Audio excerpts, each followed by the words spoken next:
Right, good evening, ladies and gentlemen, and welcome to the Planning Committee. Item 1, the minutes, to sign the minutes of the Planning Committee. Members, is that okay? Correct record? Great, okay, thank you.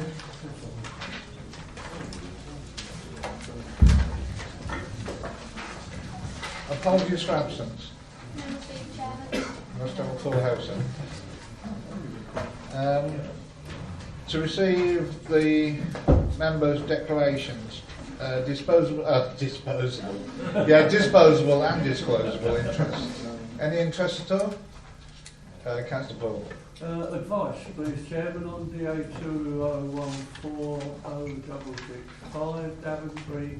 When it came up before the WNDC, I actually spoke, but didn't vote. It is going to be delegated, but you don't know that because we haven't come to that part of the agenda yet. Thank you very much. So you've got no problem at all. Sorry. Yes, for the second application for Norton, I was contacted by a few people directly on the telephone, but I haven't made my mind yet. And That's I'm right. quite new. Thank you. Right. Councillor Randall. Yes, thank you, Chairman. On DA 20140751, I know the applicant, but only knew of the application when I picked up my papers. Okay. Right. Party whipping arrangements. No. Right. Which I should have done before we got to number 1.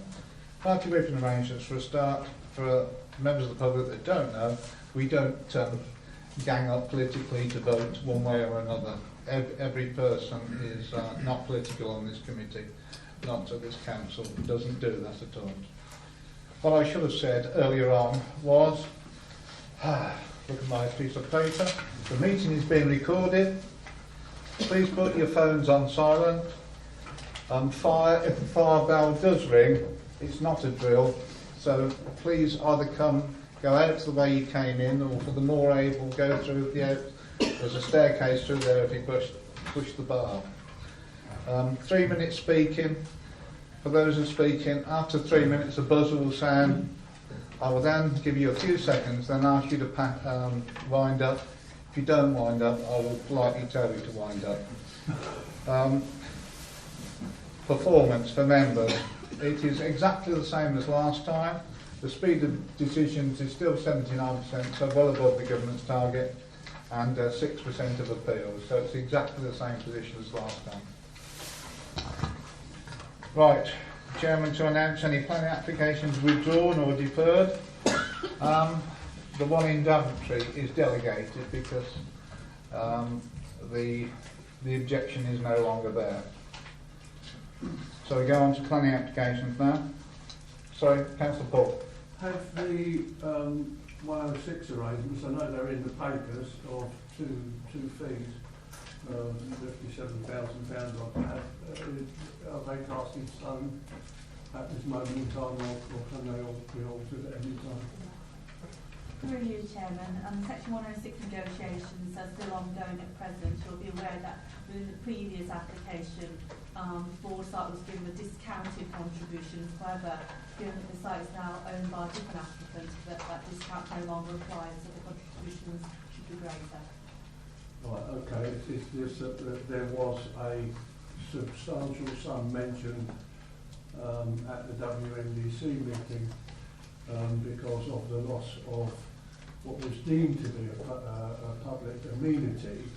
Whilst it was company owned, it was used extensively by the people of Daventry, and I would hope that the 106 final settlement would reflect that. Thank you very much indeed. Thank you. Thank you, Councillor Paul. Right, we go on to the first application then, which is in Malton. The application number is 0494. Thank you, Chairman. Before we begin, I'd like to draw members' attention to the late representations in which the County Council advised that additional information has been submitted which does address their concerns, and consequently they confirm there are no objections to the application. We're seeking the site location plan. Now, the application site itself is an agricultural field which lies north of the Kitsford Centre and west of the Lodge Farm Management Centre. towards the south of the centre application side, the Sports Injury and Rehabilitation Centre. The application follows a recent plans to expand the Northampton Sixfield Stadium, what is the current Northampton Rugby Athletics Club. Consequently, the application seeks a replacement of the athletics track, the changing room storage building, and also the associated car parking. Within the report, you'll see that details set out the scheme and advise that in principle the application is supported by the development plan and by the NPPF as well. We'll also see within the report there are 2 objections received regarding traffic and impact on residential amenity. As I've already stated, there are no highway objections to regards to impact on traffic. Regards to the impact on residential amenity, officers feel that there are appropriate conditions which can be imposed on the application if the application is approved, which will address these concerns. Consequently, we're recommending this application be approved, Chairman. Thank you. Thank you, Chairman. We have 2 speakers. Mr. Kerr, Parish Council. Thank you very much. I'm speaking on behalf of the Parish Council in support of this application, the first of 2 tonight. The Parish Council do have our usual concerns over traffic issues related to the use of this facility, but the proposal does have time limitations which seem quite sensible, and we would ask that any further help to mitigate potential increases in traffic flows through the village should also be considered and included, as well as delivery vehicles to the site when it's being built, if permission is granted.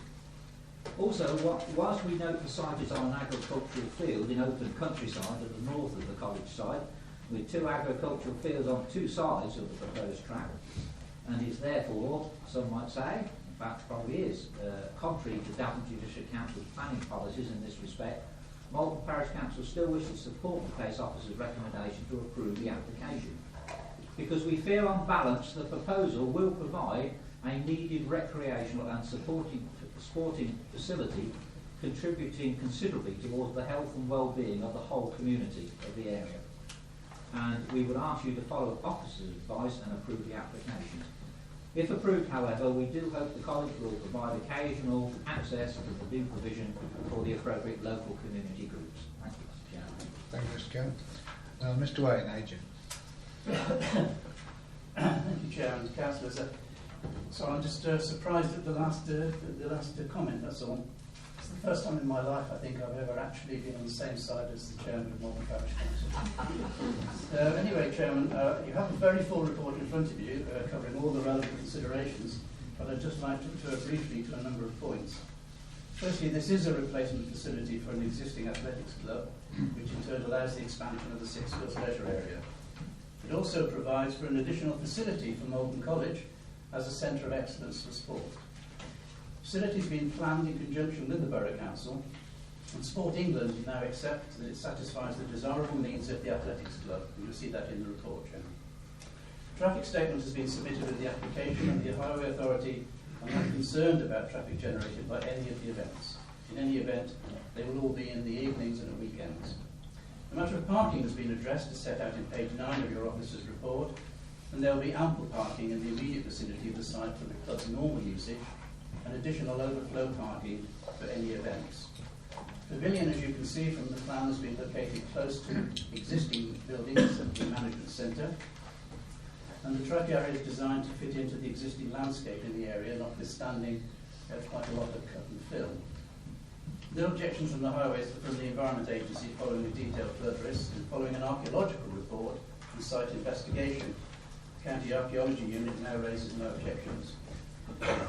Whilst we note the observations of Pittsford Parish Council, I'd ask them to accept the approval of the County Highways Department and note that there are no objections, in fact support, I've heard tonight, from Malton Parish Council. Chairman, I would therefore respectfully ask your committee to approve the application subject to the conditions set out. Thank you, Mr. Wayne. Local member on the committee, division for. So, members. Councillor Daventry. Yes, thank you, Chairman. Just on the condition, on condition 9, they say the approved facility should not be used outside the hours of 8:13 to 8:30 p.m. Monday to Friday. 8:30 and 5:30 on Saturday and 8:30 to 2:30 on Sunday and bank holiday. Now, it sounds quite reasonable, but if you are the neighbours and you have every Sunday and every bank holiday, could we try to mitigate a bit, or that will be? Because I do think if you have all your bank holiday with sport events, it might be quite taxing, even if it's 8:30 to 2:30 in the afternoon. Thank you. We will ask.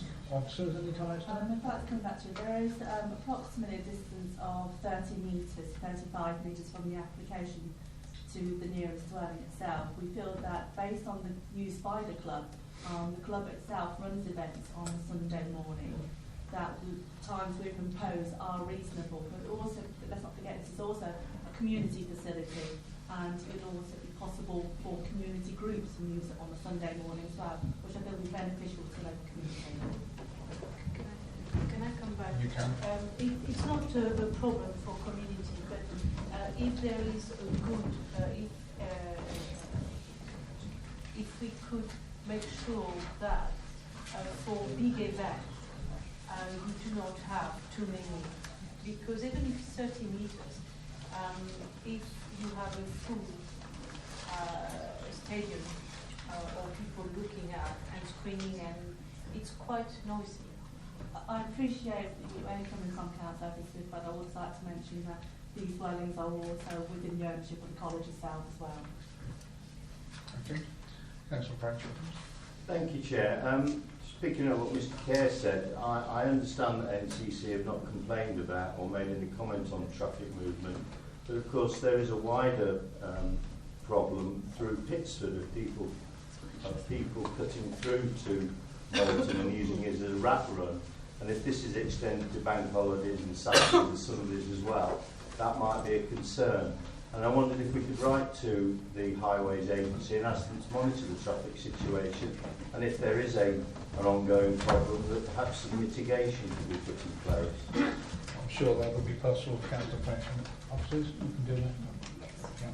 So, and the second point is just picking up on the local community groups. We have no guarantee, of course, that they will actually honour that, have we?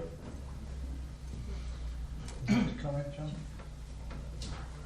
I appreciate the concerns on that respect. However, the facility itself is open for community groups in use, and as with all community facilities, there will always be a need to ensure that revenue is generated by any club, and I feel that bearing that in mind, that the facility will be open to other groups in use on that basis. In that case, Chair, I'd like to propose that we accept officers' advice. Thank you. Do you have a second? Yes. Councillor at the back. Councillor Smith. Councillor Paul. Thank you, Chairman.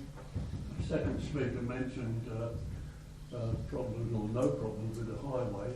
Yet on page 5, Highway Authority are questioning the car parking spaces, limited parking spaces, and if this is going to go out for hire, I would envisage that, as with most schools and colleges, people arrive in a coach, which is of benefit to, I would suggest, Morton Village, because of the lack of use of 50 motor cars instead of one coach. But however, the Highway Authority is showing insufficient parking spaces for coaches.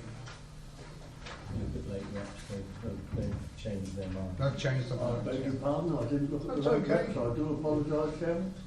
But I would still highlight the fact that even if you look at the map, it's my opinion that there aren't enough coach parking spaces, purely for that reason. Thank you. Councillor Smith, I should have come back to you. Did you want to speak because you seconded the proposal? No, I'm just familiar with the site, and I think the old I absolutely support it. Okay. Over to you then, Councillor. Thank you, Chairman. I've got a question really. As you could probably guess, it's a long time since I could have been classed as any kind of athlete. And I am stumped by this the provision of fully synthetic Ds. Can somebody tell me what they are? Well, to be quite honest, I'm not sure myself. But you're recommending that we allow them? But to do with the actual athletics track itself, to make it up to this British standard. That's my understanding. Yeah. So very technical stuff, Councillor Right, Chandler. I'll leave it at that. Right, if there's no more questions, yes, we don't normally go back to people, but Agent, can you answer that question or not? Can you repeat the question? Yes, on page 5 it says the installation as part of the development rather than retrofitting, the provision of fully synthetic Ds, and I don't know what that means.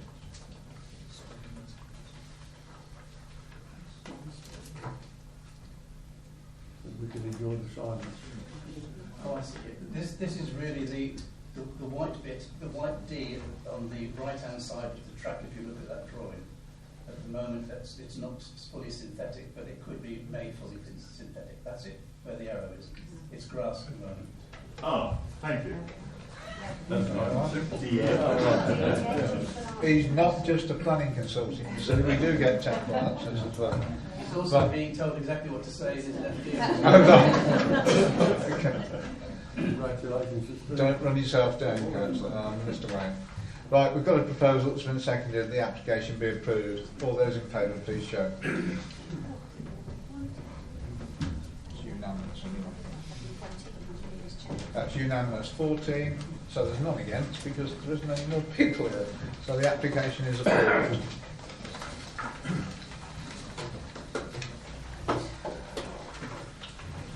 The second application is also in Malton and it's 0541. Mr. Ellis, Steve. Thank you, Chairman. Firstly, can I refer members to the comments from Councillor Hills which are in the red reps. This is a site on the southwestern edge of Malton, and members will be familiar with the site because of a previous planning application, and I think it's important to start with the recent planning history of the site. Members will recall that there was an application for a similar development which was refused by planning committee last year. That application went to appeal and the appeal was dismissed. The appeal inspector's conclusions are set out in the officer report, but if I can summarise those, the inspector concluded, as had planning committee before him, that the benefits of the scheme did not outweigh the harm, having regard to safe local plan policy. And it's important to note, I think, that the inspector reached that conclusion despite finding that the council did not have a 5-year land supply. And as the report notes, the opponents have lodged a challenge to the appeal decision. The main differences between the scheme that was dismissed at appeal and the present application are set out in the report, starting on page 49 in paragraph 20. But in summary, the site area has been reduced by about 30%. The number of dwellings, including affordable dwellings, has been reduced. The extent of the built form in the southwesterly direction away from the village has been reduced. A number of the elements of the previous scheme that the applicant put forward as benefits, principally the playing fields, coach car parking areas and footpath links, have all been retained, but other elements, principally the community park that occupied the southwestern part of the previous scheme, have been removed. As members will see from the report, and I anticipate you will hear from speakers, there is a significant level of support from the local community for the present application, primarily because of the value that is seen to be attached to the benefits of the scheme. However, as I anticipate you will also hear, that support for the scheme is not universal. The officer report identifies and assesses the harm and benefits associated with the present application, and although it is acknowledged that the council does not have a 5-year land supply, it is still considered that weight can be attached to relevant save local plan policies, a view that has been supported by inspectors in various recent appeal decisions. Because those policies continue to serve an important planning purpose, both here and elsewhere in the district, in regard to the National Planning Policy Framework.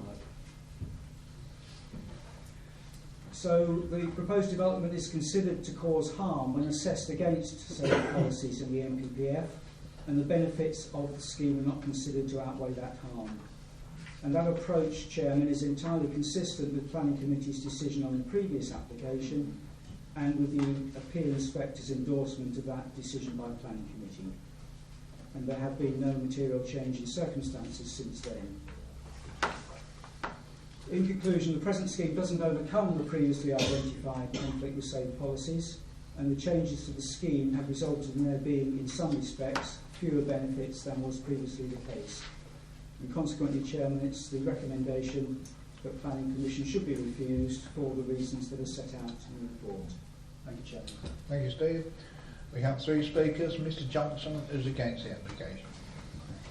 Thank you, Mr Chairman.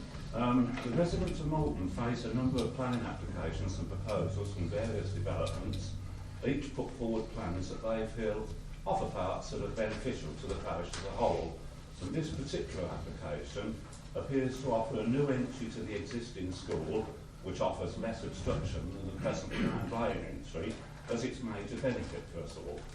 Closer inspection, however, reveals that the junction of Boughton Road, West Street and Pittsford Road commits coaches wishing to enter Boughton Road to the proposed new school entrance either to mounting the public pedestrian pavement or stopping all the oncoming traffic. The proposals for the new school entrance would mean around a 300% increase in the number of coaches having to perform this manoeuvre. Further, on entering the new proposed access road to the school, the same coaches have to cross a well-used pedestrian public footpath which runs to the rear of Carey Close through the proposed new development.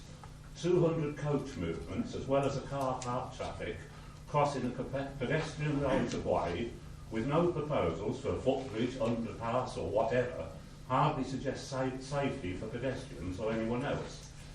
Yesterday, Malton hosted a public exhibition for a development called Malton Heights. The exhibition carried plans for proposals to relocate Malton Secondary School. This leads us to ask, does Malton School require a new entry, or does it require to relocate itself? It's now surely only be viable for one of these to be allowed as a planning consideration. However, at least the Malton Height plans identify congestion, gridlock, etc. as the village's problem, and it does put forward proposals aimed at reducing volumes of traffic in the village and easing congestion. We would call on the council officers, as well as councillors, to enter into dialogue with developers, such as those from Malton Heights, to see what, if anything, can be achieved by their plans. We'd also call upon the same councillors to firmly reject proposals such as the one put before them this evening, as they offer no attempts at solutions, but rather they offer more congestion, more danger for pedestrians and more vehicle movements than ever, something Malton can ill afford. Thank you very much for listening to me. Thank you, sir. Mr Kerr, Parish Council.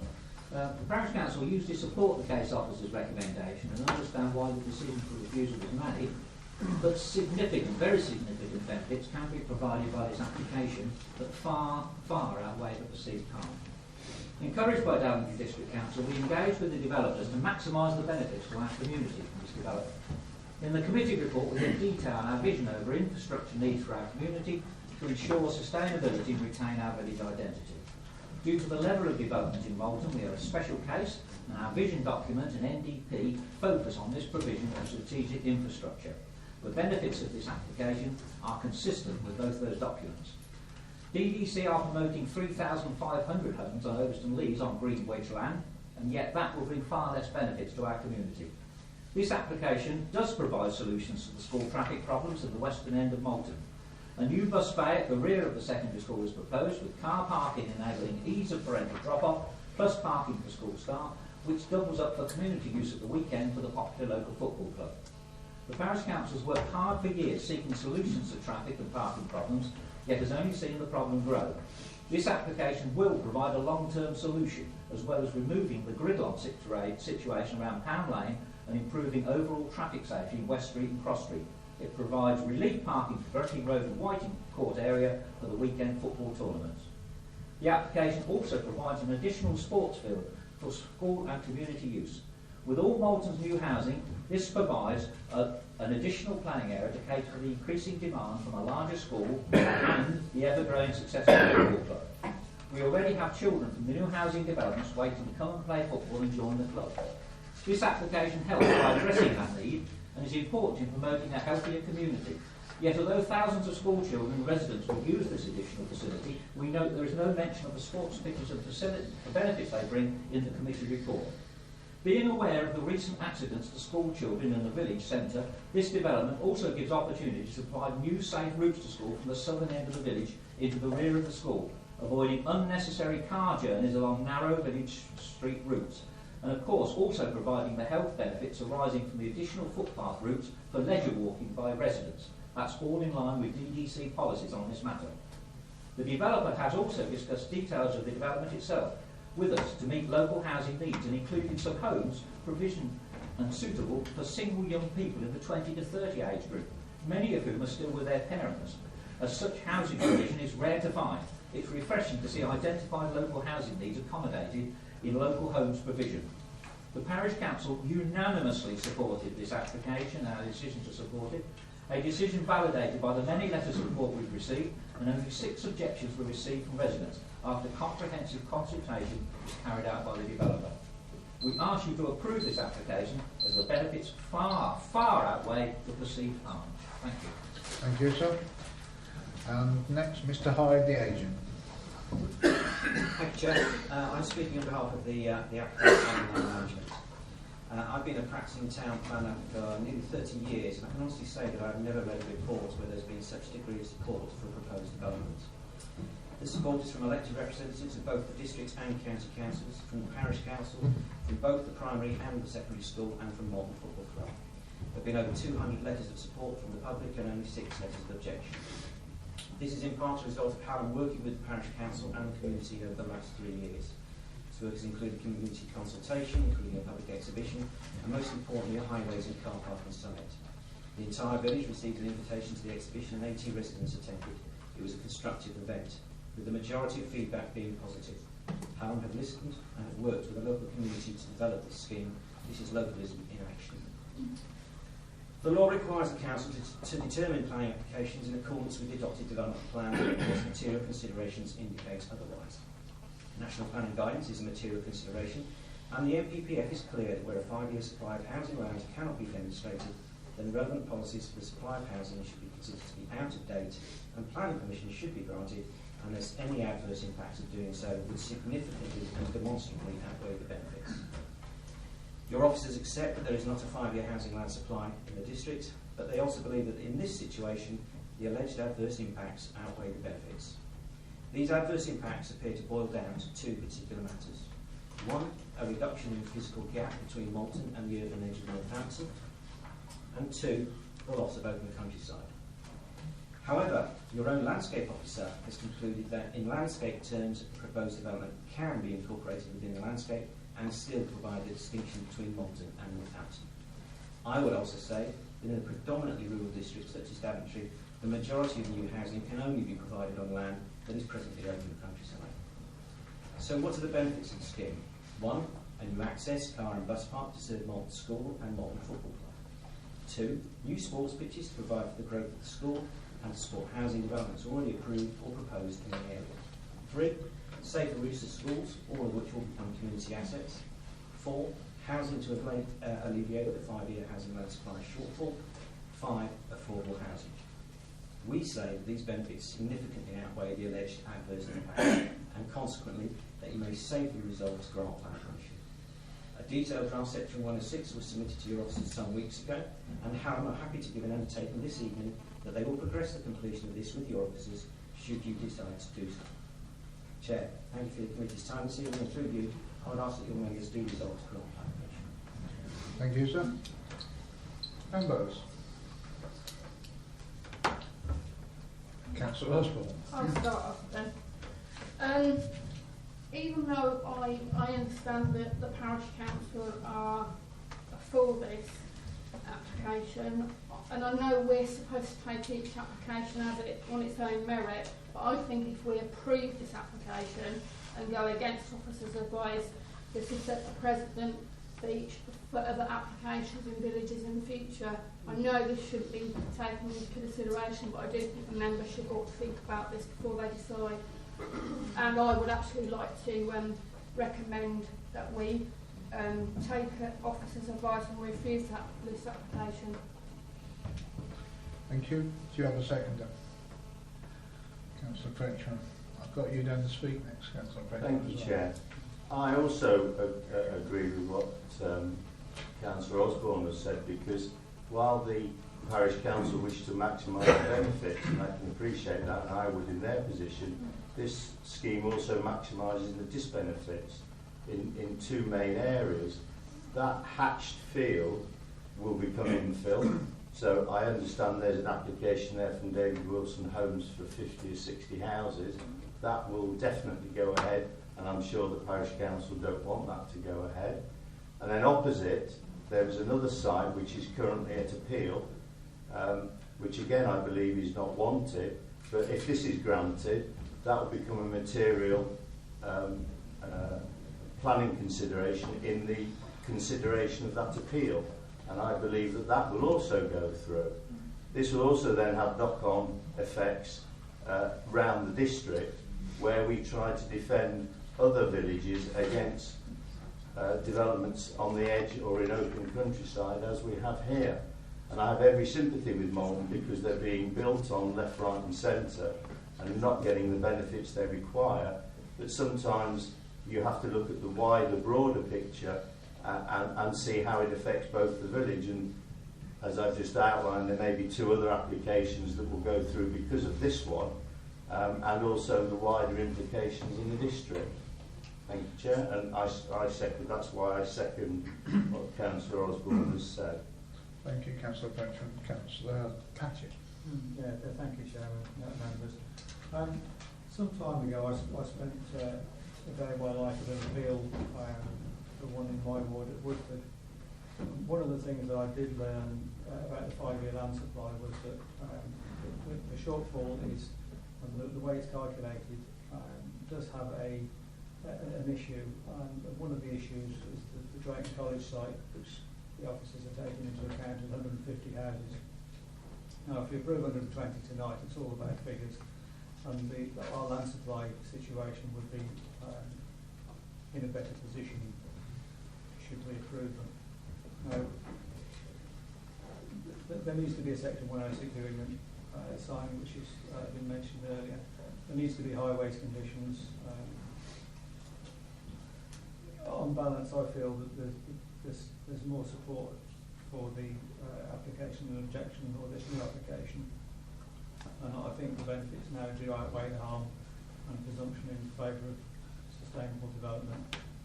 I mean, if it was my ward and I'd spent a lot of time and effort going through numerous discussions to get what I wanted, I think I'd probably want to approve the application, but I shall wait to hear what everybody else has to say. Thank you, Councillor Patchett. Councillor Irving-Swain. Yes, thank you, Chairman. It's a difficult case because it's very rare that parishes want development. Councillor Frenchman did say all the other risk if this development goes ahead. But it seemed to me that all hands if we were minded to approve the development, it is Daventry District Council. What is the consequence of this application if we go against officer advice will have on others? Now, and I need the opinion of a lawyer if it's possible. If we go against officer advice, will that put into risk other development or other appeal? Or can we decide on its own merit? Because it's so rare that a parish do support and with also state of support. So can that be used in appeal against us or not? Thank you so much. Any questions, sir? Yes, thank you, Councillor. The position is that you have to, as you said, you have to decide each application on its own merits. You have to decide it in accordance with what the officers have clearly set out in the report, and that's for members to judge at the end of the day. But it is not right that you can take into account as a material planning consideration the possible effect on other possible applications that may come in the future. Does that answer your question? Yes, and so therefore I think now with that in mind and with open eyes and knowing that it can be a Wilson development and the parish chairman will have to cope with that and so on, I think if the motion is defeated, I will be in mind to go against officer advice. Thank you. Thank you. Councillor Chatler. Thank you, Chairman.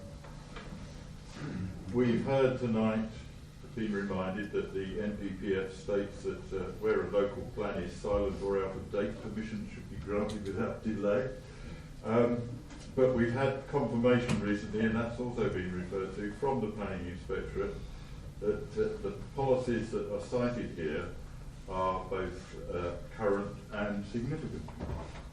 And therefore, I think we must bear those in mind, and we must be guided by those. The 5-year land supply here is not relevant because the policies, the inspector has said that these policies don't apply just to housing, and therefore they are development policies and they can be taken into consideration even in the case of housing, even though you can't demonstrate a 5-year land supply. That policy is there, as you all know, and we've been reminded once already, to protect all 73 parishes in the district, not just Malton, and is to protect them from intrusive development and to maintain their separation. This is green wedge land, and if we allow development here, we won't be allowed, we'll find it very difficult to stop it elsewhere. It is my view that we cannot allow development to go ahead which is against policy simply because the developer offers an inducement. And so I cannot support this application. Thank you, Councillor. Councillor Paul? Yeah, thank you, Chair. My main concern is one, the 5-year land supply and what that would do on appeal. Obviously the relevant costs involved. I'm also worried with regard to the 5-year land supply about the deliverability of some of the SUs, particularly the one in Northampton, having spent several years on the JPU, which I didn't declare. There were more obvious sites. I don't think in the 8 or so years that I've been in and around planning that I've ever seen so much lobbying from within a parish. One could normally say that in Malton, if you want to put up a conservatory, half the village turn out against it. Where I tend to disagree with my colleague is the fact that localism, do we take that into consideration or not? I would take advice on that, Chairman. Localism is determining that the voice of the majority, and I don't know if it is a majority, there could be a vast majority out there against this application. But I don't believe that any application would create a precedent as such, but I'm willing to take advice, Chair. Thank you. On those 2 points, would you like to comment? In other words, the 5-year land supply, which was not considered the first time, and the other one was, should we consider the local view? Yes, thank you, Chairman. And perhaps I could just also, before I ask those points, just add something to what Mr. Holland said in relation to the implications of approving this application. mean, certainly I would suggest that in the context of Malton, if this application were to be approved, then it would become a material consideration in relation to other sites which are in the vicinity of this site. Councillor Frenchman has already referred to that possible circumstance in what he said. In relation to housing land supply, we acknowledge we haven't got a 5-year housing land supply, and certainly as the report acknowledges, clearly if this application were to be approved, it would deliver further houses which would contribute to our housing land supply. So that is a benefit one has to recognise. But equally, it's the case that recent appeal decisions have recognised that we haven't got a 5-year land supply, but inspectors have come to the conclusion that other things are important. There are other material considerations. They have supported our same policies. So notwithstanding the absence of a 5-year land supply, they weighed up harm against benefit and dismissed appeals on that basis. So housing land supply is important, but the inspectors have clearly shown us that there are other considerations which are equally important. In terms of localism, it's one of those expressions which has been bandied around a great deal, and if you try and pin that down in terms of legislation or definition, what does that actually mean? Clearly, I would anticipate that members would want to have regard to what local people are saying, but equally,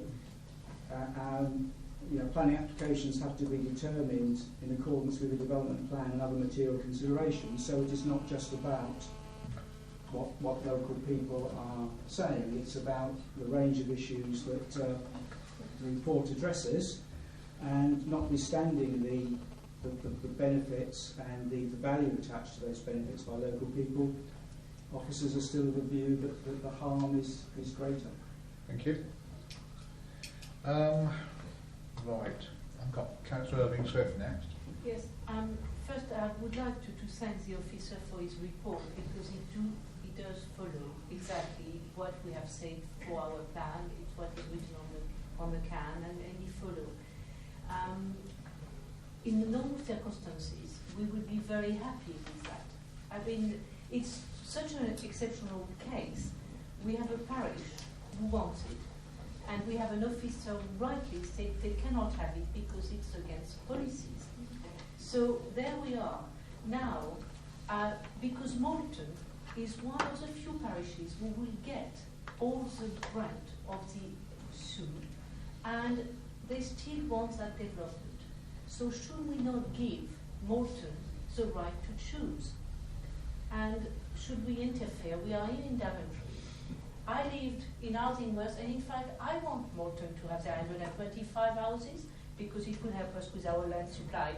So for my side of the fence, for my villages, if Malton take 120 houses, it will be maybe nicer for me if I want to oppose a development because nobody wants it in my villages.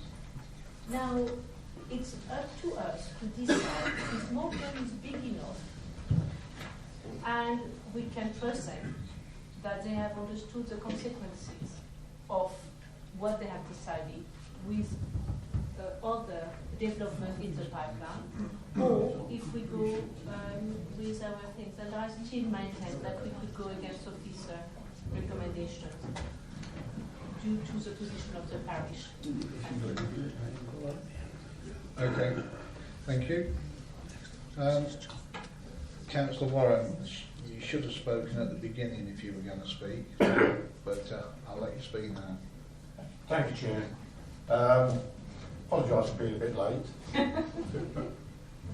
I'm speaking tonight in support of this application. It's very unusual that an application like this is supported so positively at parish, district and county level. Within the NPPF, there is an assumed presumption of sustainable development. This application supports that expansion of Malton Sports and College, Malton Primary School and Malton Football Club, all supporting the growth in population. With this application, we have a once-in-a-lifetime opportunity to solve the problem of bus traffic in Malton. Northampton County Council's Safer Routes to School policy is impossible to achieve in Malton due to the medieval layout of the village. Safer routes to school can only be achieved through development, which in turn promotes sustainable transport, encouraging pupils to walk to school rather than take a car. And this application addresses the problem with delivering safer routes to school. You will see that the case officer disagrees with his own landscape officer view on pages 28 to 30. The landscape officer does not object to the scheme. He considers that the amended application is better than the previous one and has addressed the inspector's concerns. He says, and I quote, "I believe in landscape terms the proposed development can be incorporated within the landscape and still provide the distinction between Malton and Northampton. This, coupled with the significant benefits to the local community, I propose that this application is approved. The benefits to the community significantly outweigh the detriment in this case in accordance with the MPPF. Malton Football Club is the Northamptonshire Sports Community Club of the Year 2013 and 14 for all sports. This proposal is part of the sporting quarter within Malton that is planned to include the new 3G artificial pitch that will include a £300,000 of support from DEC. Hallam's proposed new car park and bus park will provide important extra parking for the use of the 3G pitch. The Football Association estimates that 64 new teams will be created because of the development that is already planned for Malton, which includes the Northern SUE. If the pitch provision is not provided, then there is no plan. No other DDC or other funding is available. Where will these kids go? If they can't improve community infrastructure within as part of all the housing, then what will Malton do with a population that wants to access facilities? Malton already suffers from antisocial behaviour problems. This will only get worse if expanded facilities are not provided to enable them to become involved in the sport. The application supports the DDC goals of healthy, safe and strong communities, contrary to what has been written in the report, and its benefits have been woefully underestimated or understated.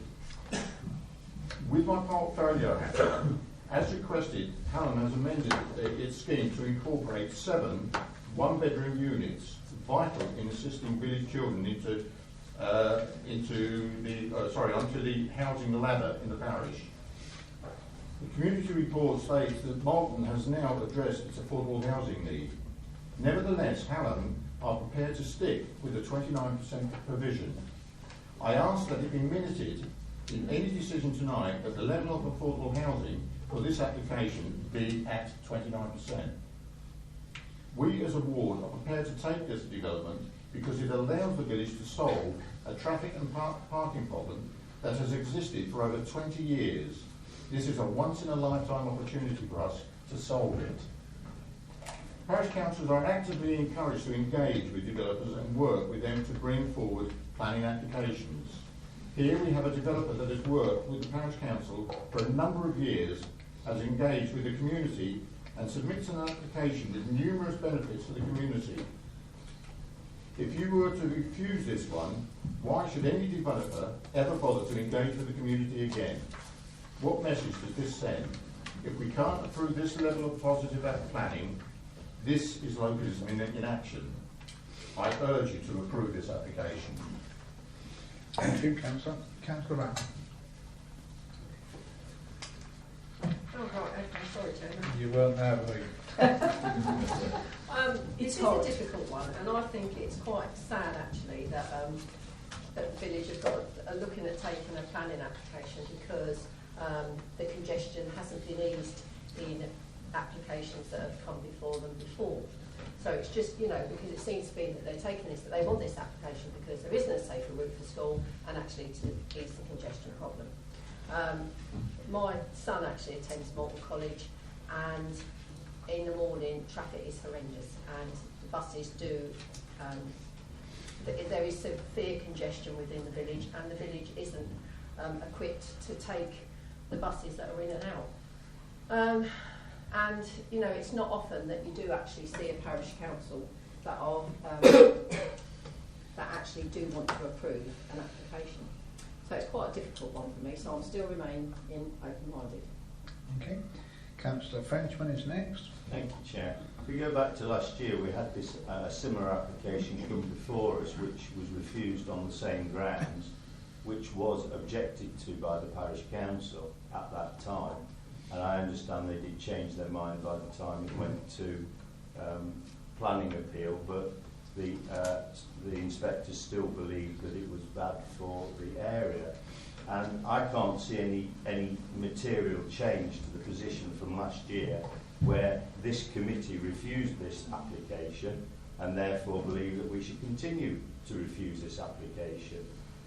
We just heard about localism in action from Councillor Warren, but when the boot's on the other foot and the community is against something that our officers have said wants to go through, and I take Woodford as an example, we don't applaud them for standing up against it.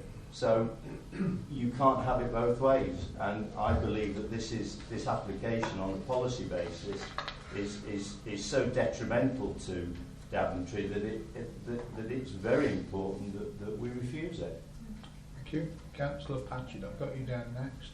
Yeah, thank you, Chairman. First of all, with regards to policy, we're in a very different position than we were 12 months ago. All things considered. With regards to the outstanding appeal, I presume that on this site, I presume that will go away and it will in fact save this authority cost. Through you, Chair, it's already gone to appeal, it's been dismissed. Right. We've won an appeal. Okay, good, thank you.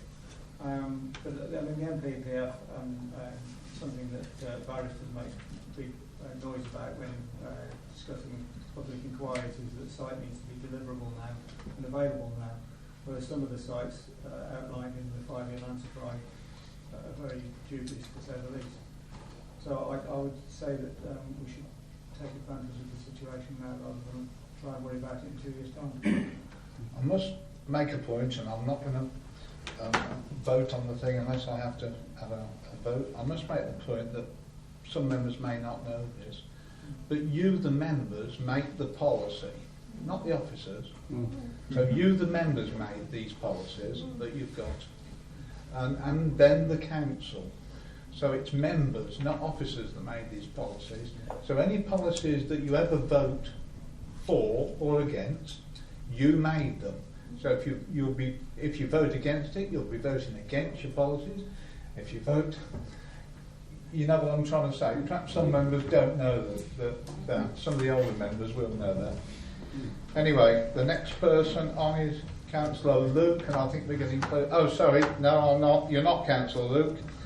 Councillor Charter's next, then Councillor Luke. Thank you, Chairman, for allowing me to speak again. I wanted to pick up a couple of points that people have mentioned.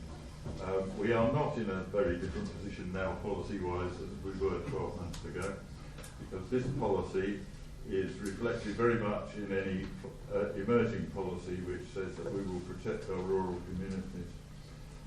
We have a policy and it's there to protect the parishes. If we show the world that we don't care about this policy, we'll set it aside as long as somebody comes up with a big enough bribe, then we are opening the floodgates. We must avoid that. I think, Councillor Chandler, can I interrupt you? I think perhaps a better word than a bribe would be. I used the word inducement before, Chairman. Yeah, I think that would be a better word. I think it's an unfortunate use of a word. Thank you. I allowed myself to get carried away, which I don't normally do. We've also heard from a portfolio holder that with his portfolio hat on, he had an opinion. With my portfolio hat on, I have an opinion that we have policies which we made. We ask our officers to implement. They've done their job. We must do our job and uphold our policy. So I still can't support this application. Okay, I've got two more speakers down, and perhaps I'd like to go to a vote. Councillor Luke and then Councillor Paul. Thank you, Chairman. As has been members have said before, the officers say that the objections to the application that went to appeal have not been answered. So therefore it's virtually the same policy going forward again. I'm surprised that the village want to build on the green wedge. I thought we were very protective of our green wedges, and they're put there for a reason, to protect the villages from encroachment into the urban areas, and I think we should stick with that. The safe route that has been, this is in the policy, is criticised by the crime prevention advisor because it goes around a field that is now overlooking from the roads or from houses, which footpaths are now supposed to have. We've had complaints about that before. I mean, they do say that it could be closed off, but will it be? But I think that's one we should bear in mind. Also, the accommodation equipment offered is also criticised by the crime prevention advisor, who thinks it's too small and not enough for children and other children to play in. Social housing, they're going to build, and actually Malton don't need it, apparently, according to the report. They only need 4 social houses, and they're going to get 29%. So I don't think that's really very a good idea for Malton to have all those many social houses. I can clarify that for you, Councillor Luke. There's the when we're talking about exception sites and villages, that's when the number comes in about how much need there is in Malton now. But when we're talking about new developments, that's when the 29% policy kicks in, which will actually, when the emerging cost strategy comes through, is likely to change to 40% or more in the near future. So there's 2 different policy issues there. So one is around existing needs being met by exception site housing, and then there's general needs being met by the 29%. Okay, Councillor Hall. Yeah, thank you. One meeting, please. Yeah, thank you, Chairman.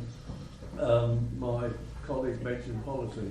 I think it'd be well to note the efforts that our officers put in with regard to JPU meetings whilst I was there, in either support or protection of or enhancing our policies. I think that part of it was absolutely excellent. I do have concerns. I come back again to one word, deliverability. Unfortunately, when planning applications go through, there's only a time limit of when to start. There's never a time limit and they've got to finish. And I have severe concerns about a 5-year land supply with regard to deliverability, Joan. Thank you.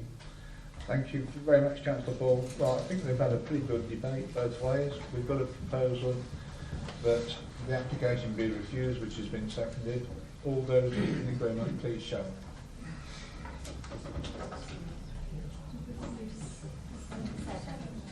Seven. Those against? One more put their hand up. You missed that. Yes, we got it. Did you? Yeah. No. Right, those against that proposal?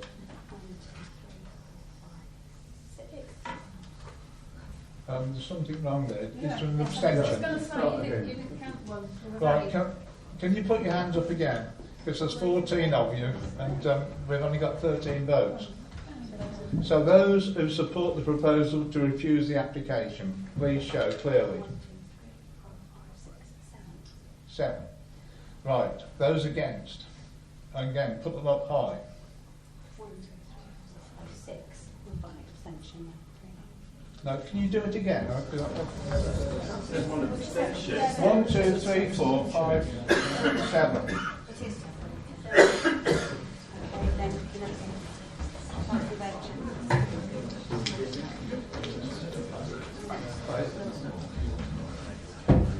The casting vote is going to be with the proposal, and the reason is because it's nothing against Malton, because I'm sure Malton are doing the right thing. It's against the fact that it's our policies, the council has made the policies, it's to protect the other villages as well. So on my casting vote, and my only vote, goes with the refusal. So the application is refused, as per officer's advice.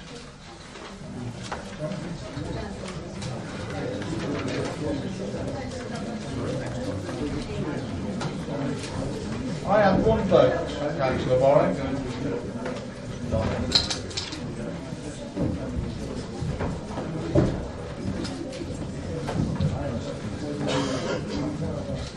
Mike, I have want to vote the same as everybody else.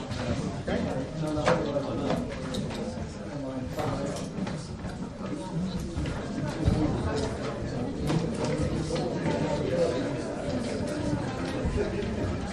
Anybody else wishes to go? Including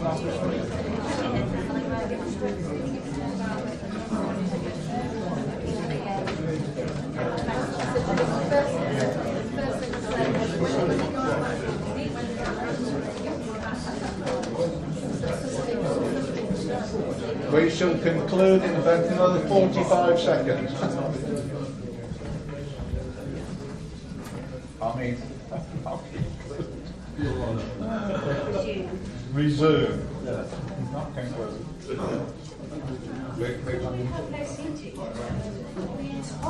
That's the room, Councillor Irving. Sorry. That's the room. There's a lot of hot air in there. Okay. Right, okay, we resume. And the next application is in Church, Brampton. Very hot in here. Sorry? It's very hot in here. Can I open a window or something? No, if you open a window, well, you can open the window, but... Well, can I open the door then? Because it's so hot. It's hot where we are. It's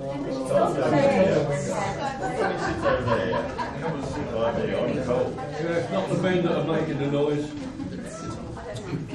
Councillor Barrett, do you want to try and open two of those windows at the top behind you? Because you're nice and tall. It's all right, somebody's having a go. Thank you. They pull... No, I'm not. All right.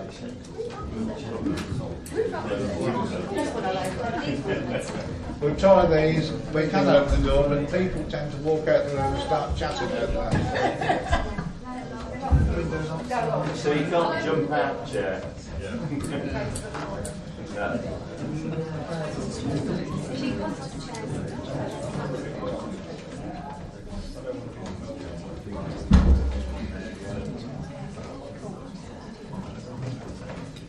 Right, so we're back with the planning application in Brampton, which is 0608.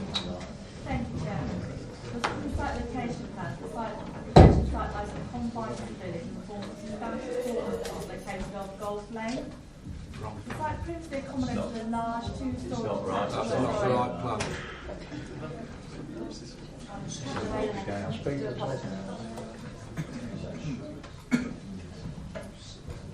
Sorry, carry on, John. As I said, the site previously accommodated a large two-storey detached dwelling, which has since been demolished, and a large group of TPO trees are located to the south-east boundary. The application proposed the construction of two two-storey dwellings with car parking.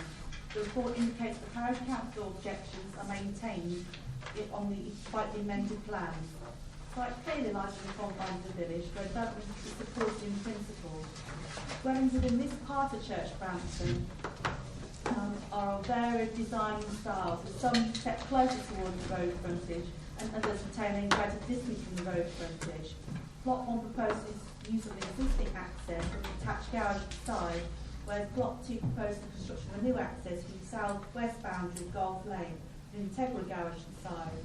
The dwellings are a similar building line to Everglades, which is located north-west, but Plot 1 will be forward of Derrycroft to the north-east. However, given substantial tree cover to the south-east boundary, which also benefits from TPO protection, officers of the forward position will not have significant impact on the street scene. Both plots maintain separation distances as set out within the Church Brampton SPG and also the SPG, which seeks to safeguard residential amenity on neighbouring properties. No objections have been received from the County Council or the District Landscape Officer, and therefore consider these matters have been adequately addressed. Overall, we consider the design, size, layout and scale of the new dwellings would be acceptable, and therefore recommending this application be approved. Thank you, Chairman. Thank you, John. We have two speakers. Mr. Green, who's against the application. Mr. Chairman, members of the committee, my name is Robin Green. I'm a resident of Golf Lane and I live diagonally opposite the development. As you, just one point with the officer's comments, they are three-storey developments, not two. They are over 10 metres high before we go any further. Golf Lane and Golf House Lane have been subject to special planning guidelines written and approved by Daventry District Council some 18 years ago. It was the members of this committee that actually made the policy and approved it. These were produced as a direct response to Derrycroft, the house which is immediately north to Rosebank, and this was deemed at the time to be overdevelopment. Too large a house on too small a plot. And the officers produced a document for the area which is described as a golden rectangle, which is Golf Lane, Golf House Lane, Sandy Lane and part of the Harleston Road. These guidelines have been enforced rigidly. In Golf Lane, some 8 years ago, planning was permitted for Breeze, a plot in excess of 1 acre, but Daventry District Council insisted that instead of 2 houses, only 1 was allowed. Rosebank is 0.8 of an acre. Also, in Golf Lane, Sheraton planning permission was granted with an undertaking that the existing trees would remain. But before the ink had dried on the approval, the trees on the site have been cut down and removed. Large houses need large gardens and ample room for parking. Cinema rooms suddenly become additional bedrooms. Most have occupants who drive. Plot 1 has no back garden and faces directly onto Plot 2 and has limited parking at the front. Plot 2 has the requisite turning circles for a normal house and minimal additional parking. Houses along that lane have between 4 and 6 cars parked at any one time. Plot 2 will also dominate the south of Golf Lane because of the difference in height. The proposed developed house is over 10 metres high, and the houses to the south of Golf Lane are actually at a lower level. I would like to ask 2 questions. Have the special Daventry District guidelines been rescinded, and if so, why haven't the parish council been informed? Or, if the guidelines have not been rescinded, then why have they not been adhered to? Thank you. Thank you, sir. And the next speaker is Mr. Bland from the parish council. Thank you, Mr. Chairman. The parish council's objection to this application centres on the overdevelopment of the corner site, with one proposed dwelling having access to a private lane, which has just been referred to, which is Golf House Lane, and on the other a byway, which is Golf Lane, both narrow and with no parking possible. The house, which occupied the site prior to the previous approval for one replacement dwelling, was a 1.5-storey building set back from both lanes. The application before you seeks to impose 2.5 storey properties, some 9.8 metres in height, and forward of the building lines, which would dominate the street scene of both of these lanes. There is an almost total disregard for the District Council's supplementary planning guidance for this area of the village, which presumes against the demolition of part of a building to subdivide a plot, which calls for new builds to observe the established building lines, and calls for rear gardens to be appropriate to the character of the immediate area. You will note that there were 2 responses from the Parish Council on your papers. The officer's report does not fully take account of the Parish Council's response to the amended plans, which were so fundamentally different as to require a full consultation period instead of the 2 weeks given before the report was prepared. In an effort to push the revised Plot 2 building closer to Golf Lane building line, the Plot 1 house has been moved even further in front of the Golf House Lane building line, as well as being forward of the Golf Lane building line, because it's on a corner plot, it's forward of both. Further, the rear of the Plot 1 house is only a minimal distance from the boundary of Plot 2, which results in a very small rear garden, which is not only contrary to the guidance, but is no more than one would expect on a high-density urban development. The second floors of both of these 5-bedroom dwellings have a cinema room with large dormer windows, and plot 2 having a proposed large storeroom as well, with roof lights, and it can only be assumed that the intention would be to add to the living accommodation, giving the potential for both to become 6 or 7-bedroom properties. The driveways on the site parking area are already inadequate to accommodate the potential number of vehicles at a 5-bedroom house with visitor parking. In recommending approval of the application, the officer's report considers the development to be small scale, which it most certainly is not, while stating that it is proper to seek to promote or reinforce local distinctiveness. The report then dismisses the planning guidance document as being of lesser weight, and with the main intention of the guidance was to preserve that local distinctiveness. It further refers to the building lines to be similar to those on Golf Lane and slightly forward of the line in Golf House Lane, when in the case of the latter statement, half of the dwelling is forward of that line. The Parish Council therefore urge refusal of this application due to the overdevelopment of the site and being contrary to the planning guidance issued by the Daventry District Council. Thank you, Mr. Bland. Thank you, Mr. Bland. I used to be their county councillor until boundary changes, and I regularly attended their parish council meetings. Anybody that doesn't know this site, that's just come from Mars, this village has substantial houses in substantial grounds. That's one of its features.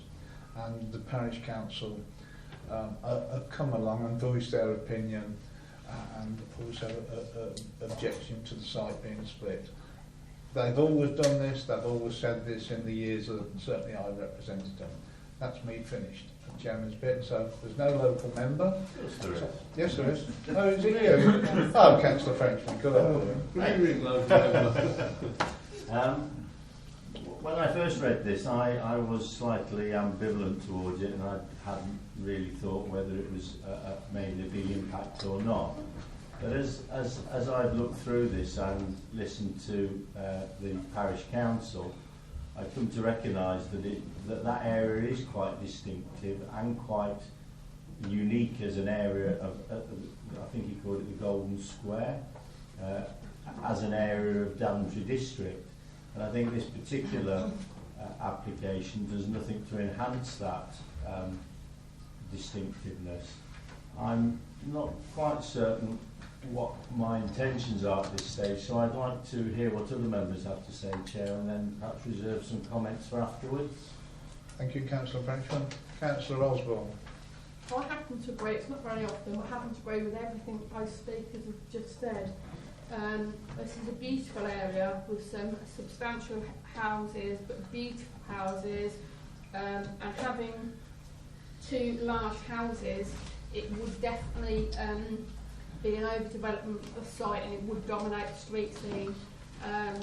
It would be out of keeping, and I just think that it would be better if there was just one, if it was going to be just one large house, as the same as like the golden rectangle.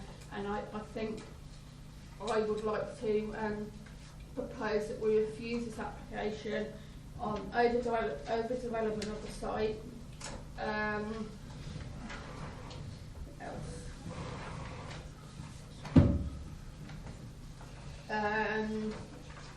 The street, because of the street scene, will dominate the street scene, keeping in character and appearance, and that's it. Thank you. Do you have a second now? Yes, can I also add that it's maybe contrary to the SPG? Yes. Proper, yeah. Okay. You'll include that. And you're seconding it? I am. Okay. Any other contributions? If not, we have a proposal that the application be approved. Refused. Sorry, we've already got an officer's proposal to approve it. Be refused, which has been seconded. All those in favour, please show.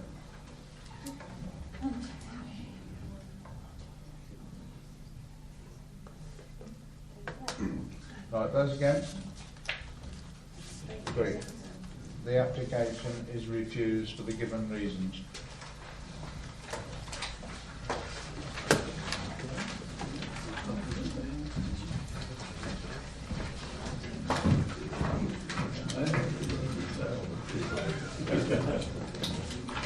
Right, the next application is 0707 and it's in Braunston.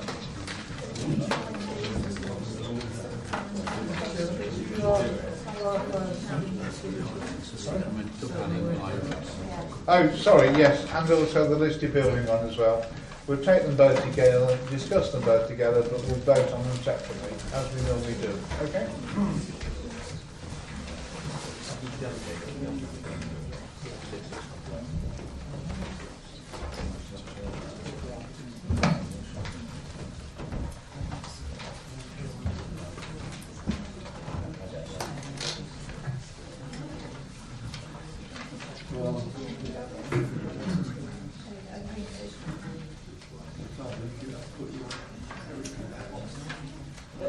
We're nearly there.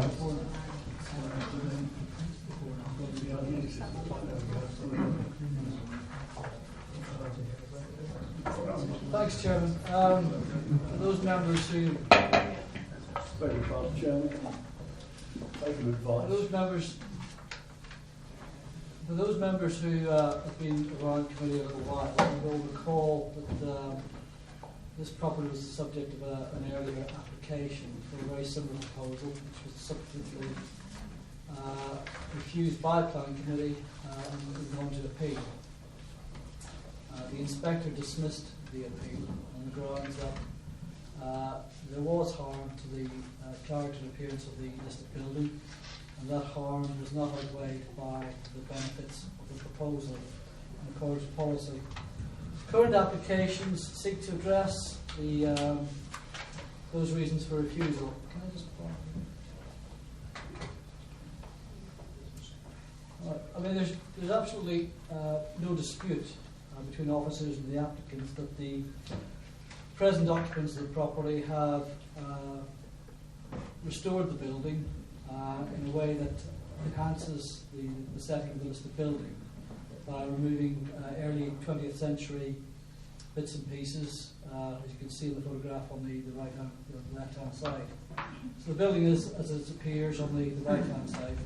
The issue really is with respect to the current owner's desire to provide a covered way between this doorway and the side doorway that serves an existing office at the property.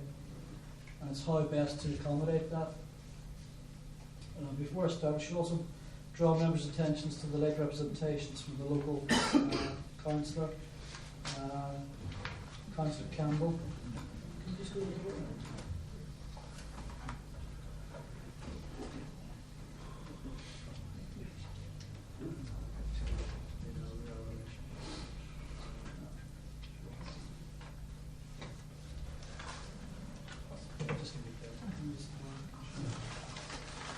So the issue really is providing this glazed link which will project beyond the existing slate lean-to and provide a link to the office doorway on this side of the courtyard.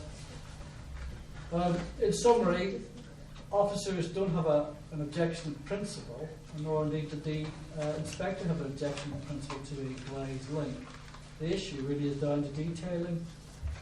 And in officers' views, the concerns still remain that the detailing of this particular lean-to do not address those previous concerns, in particular with respect to the gap above the fan light over the green door and the slate roof coming off the lean-to.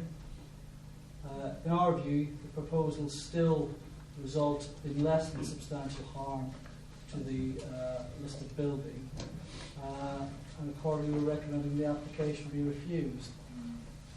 There's some debate about, and members, as I understand, have received some letters from the applicant's historic consultant, but I'll quote what the inspector previously said, and that is that as such, in principle, structure of the type proposed need not be alien or incongruous. So there's no dispute about that. However, he goes on to say, the rear entrance to the building is one of the principal historic features of the celebration, to which the eye is drawn when entering the service yard. It is centrally located in the single-storey element, comprises a door of some age with a rectangular overlight above, between the door and the eaves. To either side of the door is a carved stone architrave. And it's really these elements that are still of concern, that how do you achieve a link that still protects the historic significance of this particular listed building. So in that regard, we don't consider that the current scheme addresses those points. As I say, accordingly recommend the application be refused, Chairman. Thank you. Thank you. We've got some speakers up there, yeah. Mr. Pratt from the Parish Council. On behalf of Portsmouth Parish Council, we have supported this application like we have previous applications. We must bear in mind that this development is on the service side of the building. It is not a carbuncle, as somebody might imply, and also the door referred to and the window are not original. There is evidence that the door was rehashed from previous developments when they suspect when the front of the house was developed, and also the window referred to is a window which in the 19th century was installed. It's not an original window. It was to bring light into the kitchen so that the mostly female staff in the kitchen couldn't have an eye for the mostly male gardeners and such like. The building itself is a credit to Mr. and Mrs. Phipps. It has been beautifully restored. They have spent a lot of money on restoring it. They've done a lot of research into the building, and is a delicate development of practical use, basically to connect the back door of the house to the office. And that is my opinion. Thank you, sir.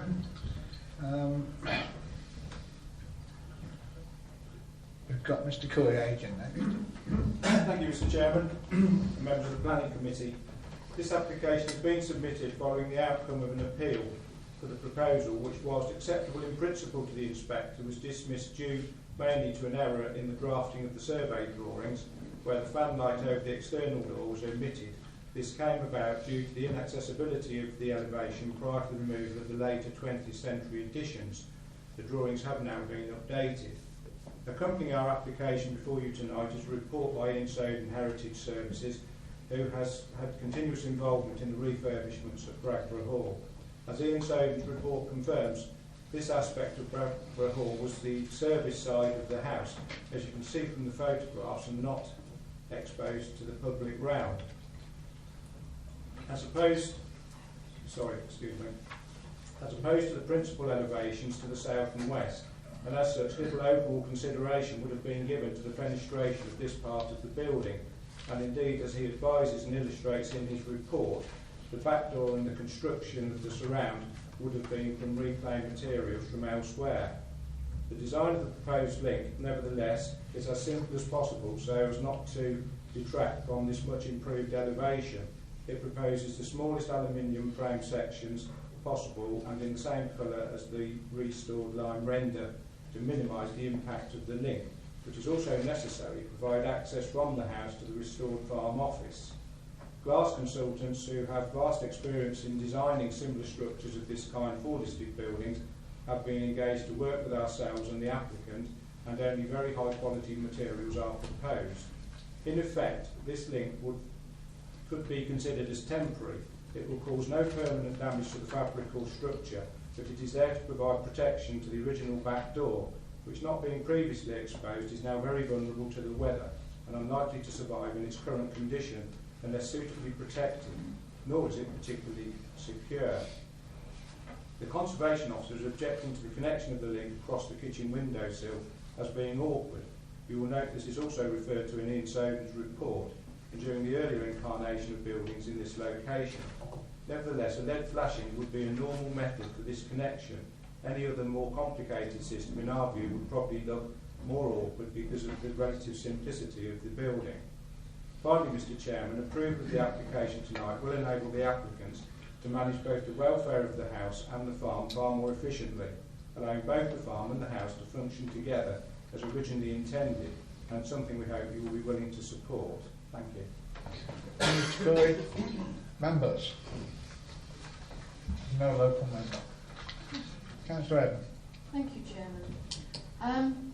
When this came up before, I did support officers' advice to refuse it, although I did tell the applicants that I thought they'd done a very good job on what they had done.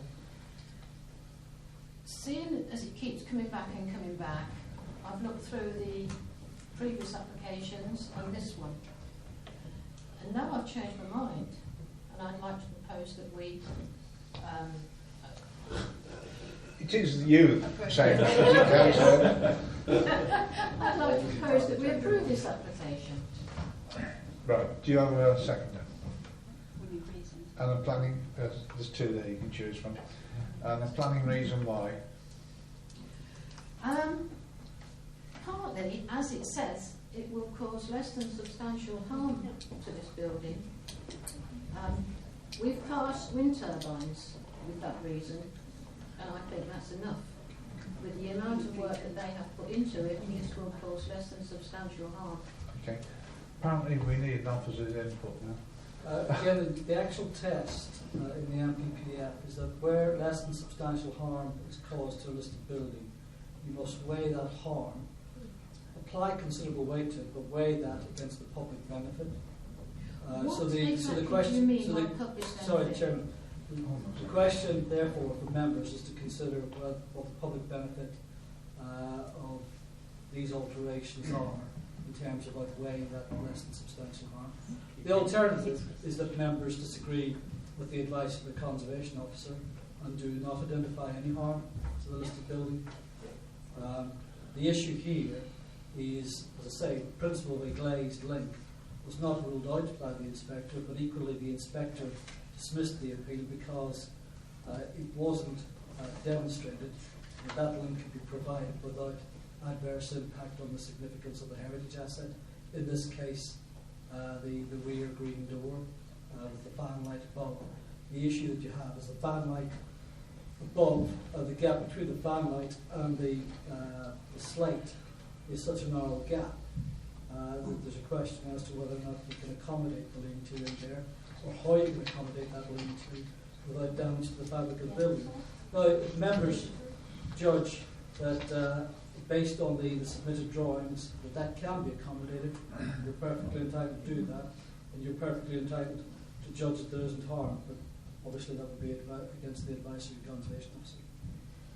But it's the same, if you are identifying less than substantial harm, the test is then to weigh that against the public benefit. You may judge the public benefit in this case to be the continued use of the listed building and or whether the farm operates, etc. But that's for you to make a judgment. Officers have come to that judgment and made the recommendation. If you come to a different conclusion, that's for yourselves. So the simple one would be it doesn't do any harm. I'd like to put that forward then, yes. Okay. And I think it would be a benefit to the people that live there. Most of the things I wanted to say as well have already been said either by the parish council or the agent. This is something that could be taken down, and the renovation that the family have done to the building so far, I think if they did have it put up and they took it down, they would make sure that the renovation, any that was needed, where they'd have been fixed to the building, would be put back in. You wouldn't be able to tell anything had happened. So I would like to propose that, please. Okay, now you had a seconder. Did you take Councillor Paul or Councillor Irving first? Right, we took Councillor Paul. So, Councillor Paul, would you like to say something first? Yeah, thank you, Chair. You know, I'm going to upset my colleague again tonight, but that's life. Grade 2 listed buildings. Do we want them or don't we want them? I think the answer is we want them. We want them for heritage. The only way we're going to keep listed buildings is if we're going to use them. And most buildings have character. The character has grown up over a number of years.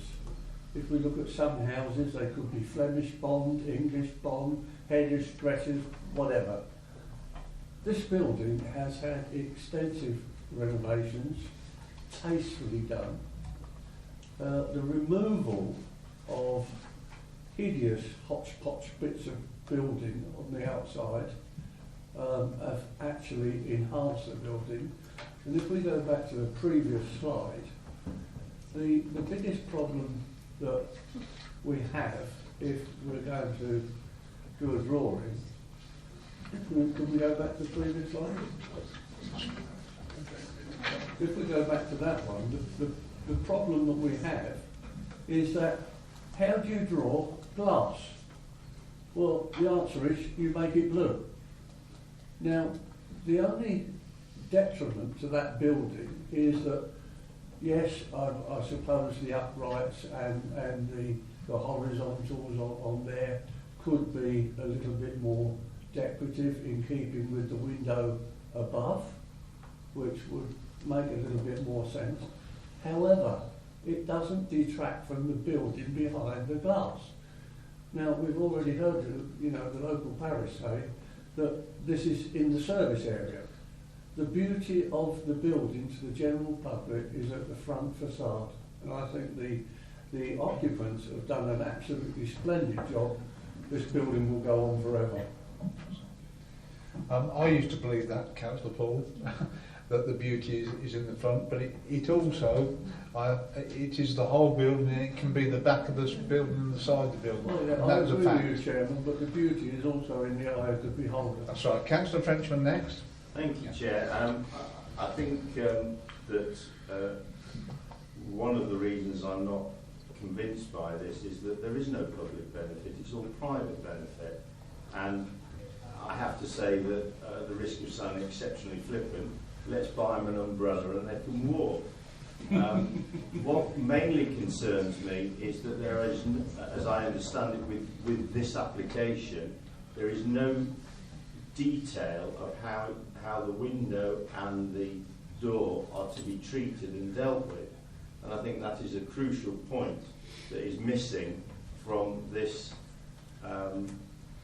application. Until those points are actually ironed out, I don't think we can actually make a sensible decision on this particular application. So if Councillor Eden's proposal is defeated, I would suggest there is a deferment to find more detail. Thank you. Councillor Irving Swift next. No. Okay, thank you. Councillor Chandler. Thank you, Chairman. I suppose I should declare that I am the Council's heritage champion. Couple of points just to clear up, make sure that people understand this building is listed because of its heritage value. The fact that a part of it is not exposed to the public realm is not a significant factor. The fact that people see benefit in the removal of the hideous hodgepodge of additions, I quote. It's probably the case that when they were put up, they weren't thought of as hideous hodgepodge of additions. They were the latest thing, and that may well be that in 20 years' time, someone will say, "What's this hideous hodgepodge of glass?" The public benefit point has been made, and the final thing I want to say is that the reference was made to this is only the service side. I think you'll find that part of its historic interest is because it's the service side that's visible at the back of the building in contrast with the front of the building. So it makes the point about the difference between the upstairs and the downstairs, if you like. That's all I want to say. Thank you, Councillor Chandler. Councillor Osborne. Thank you, Chairman. I think the owners have done an absolute amazing job with restoration so far, but that's as far as it goes. Why then would you spoil it by putting in that glass construction? I agree with Councillor Frenchman. I don't really think it should be there. I think it should be left as it is. It looks beautiful as it is, and I think that having the glass there would actually harm the scene. So I think we should go with officers and advice and refuse it. Thank you, Councillor Osborne. Councillor Vingsworth. Yes, because it's the second time we have this application in front of us, it went to appeal. Now, I must declare an interest because I have a listed house. When you love your home and you want to find a solution to a problem because you live inside your home, and that is what those people are trying to do, to find a solution that is due to the way of they live now. They have rescued that house, they are doing something that they have taken professional advice, and now we are debated about the beauty of one thing against the and I do find that if we carry on like that, nobody will buy listed houses anymore, and we will lose them all. So when you have a listed houses, you know what you are a proud owner of a listed house. Now, when suddenly you discover all the red tape that go with it, if you are in a normal mind, you should stay clear of listed houses. It's what I will do now. I promise you I will buy a box next time. But nevertheless, those people, it has been recognized that so far they have done a tremendous job. So why not to trust them to do a very good job with, yes, a very modern extension. Some people will like it or not. But when it's removed, if for a reason they don't need it anymore or whatever, it will not have harmed the building whatsoever. So I think I would like to go with the proposal to accept that application. Thank you. Thank you. I like your comment about those people that live in the listed building must not be in a normal mind. Now, I'm thinking you live in one, don't yes. you? And you will have a planning application soon. Yes, sure. Thank you, Councillor Paul. Thank you, Chairman, for allowing me to come back. I mean, I do have to concur with Councillor Owen Swift. You've got to live in these buildings. They've got to be maintained. The quality of the restoration has been such that not in their wildest dreams would the applicant put something up to deter or structurally deter from that building. Perhaps we could, if we are minded, put in a condition that if the occupants actually sell and move away from that building, that glass porchway could be removed.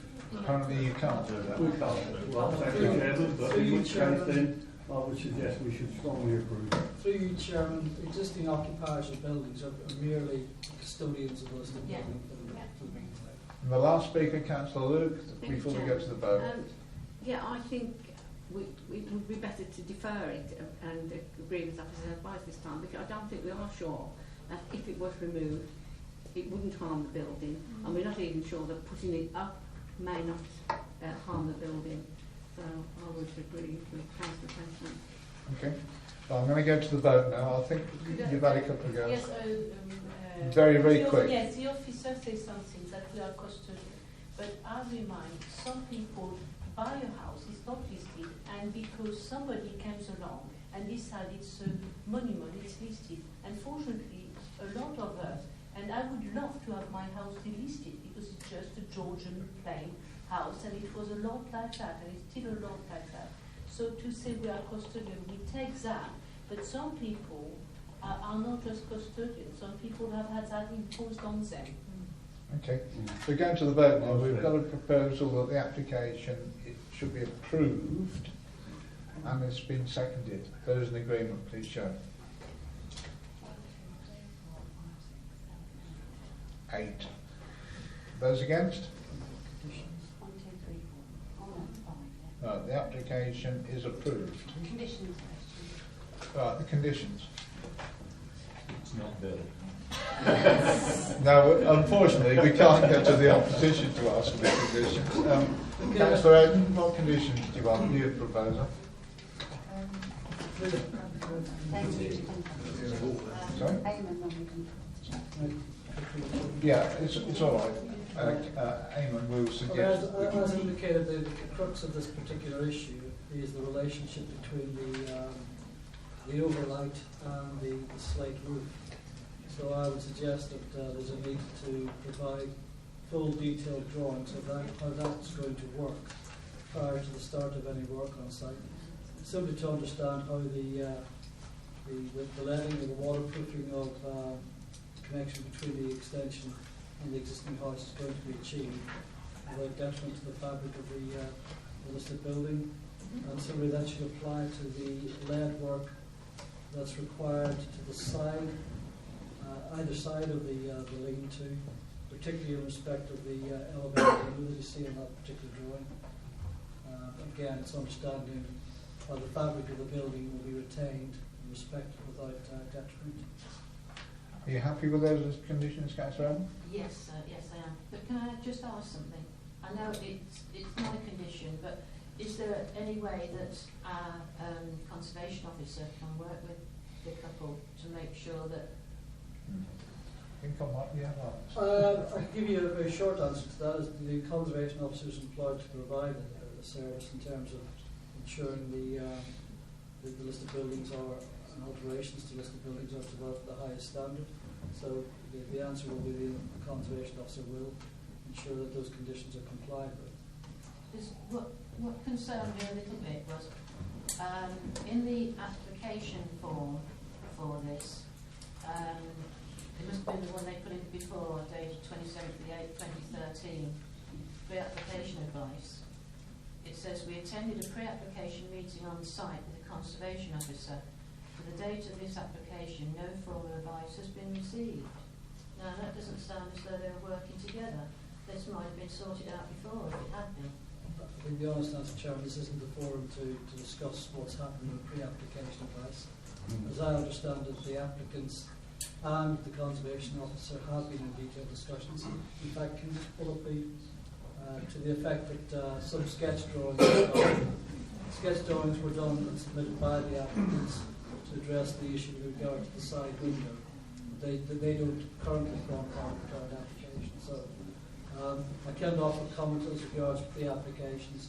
What I can say is the conservation officer has sought to work with the applicants on the current application. The recommendation is as before tonight. But it still comes down to this issue. How is that detailing going to work? It is possibly a fact that had the applicant supplied those details, you might have got a different recommendation. It would have just been approved. It probably wouldn't have even come to committee. So, you understand what you've just done? Yeah. Yeah. Councillor Paul, quick one. Well, very quickly, Chairman, I see no earthly reason why this structure can't be freestanding and not be attached to the building at all. It's not up to us to design it. No. We voted and we voted for the conditions. That's it. The application is approved with those conditions.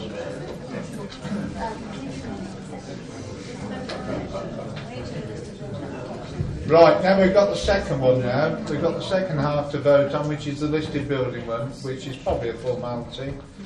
So I need the same proposer. Are you proposing approval for the listed building application, Councillor Eden? Yes, please. Okay, and you still second it, Councillor Paul? Thank you. Right, those in agreement that the application should be approved for the listed building part, please show.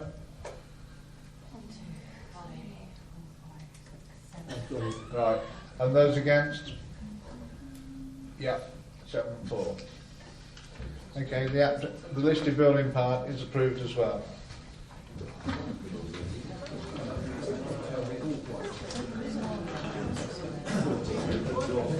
Right, the next application is in Barbie, and the number is 0748.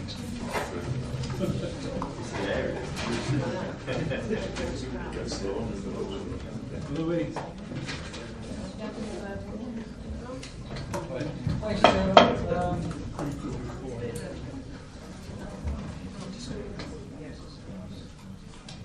They're going to start to talk outside. For those members who are in the planning committee, the last couple of committees, you'll be aware of a. We're going to have to shut the door a second because even I can hear the people outside. And I hear nothing. They're going. They're going. Okay.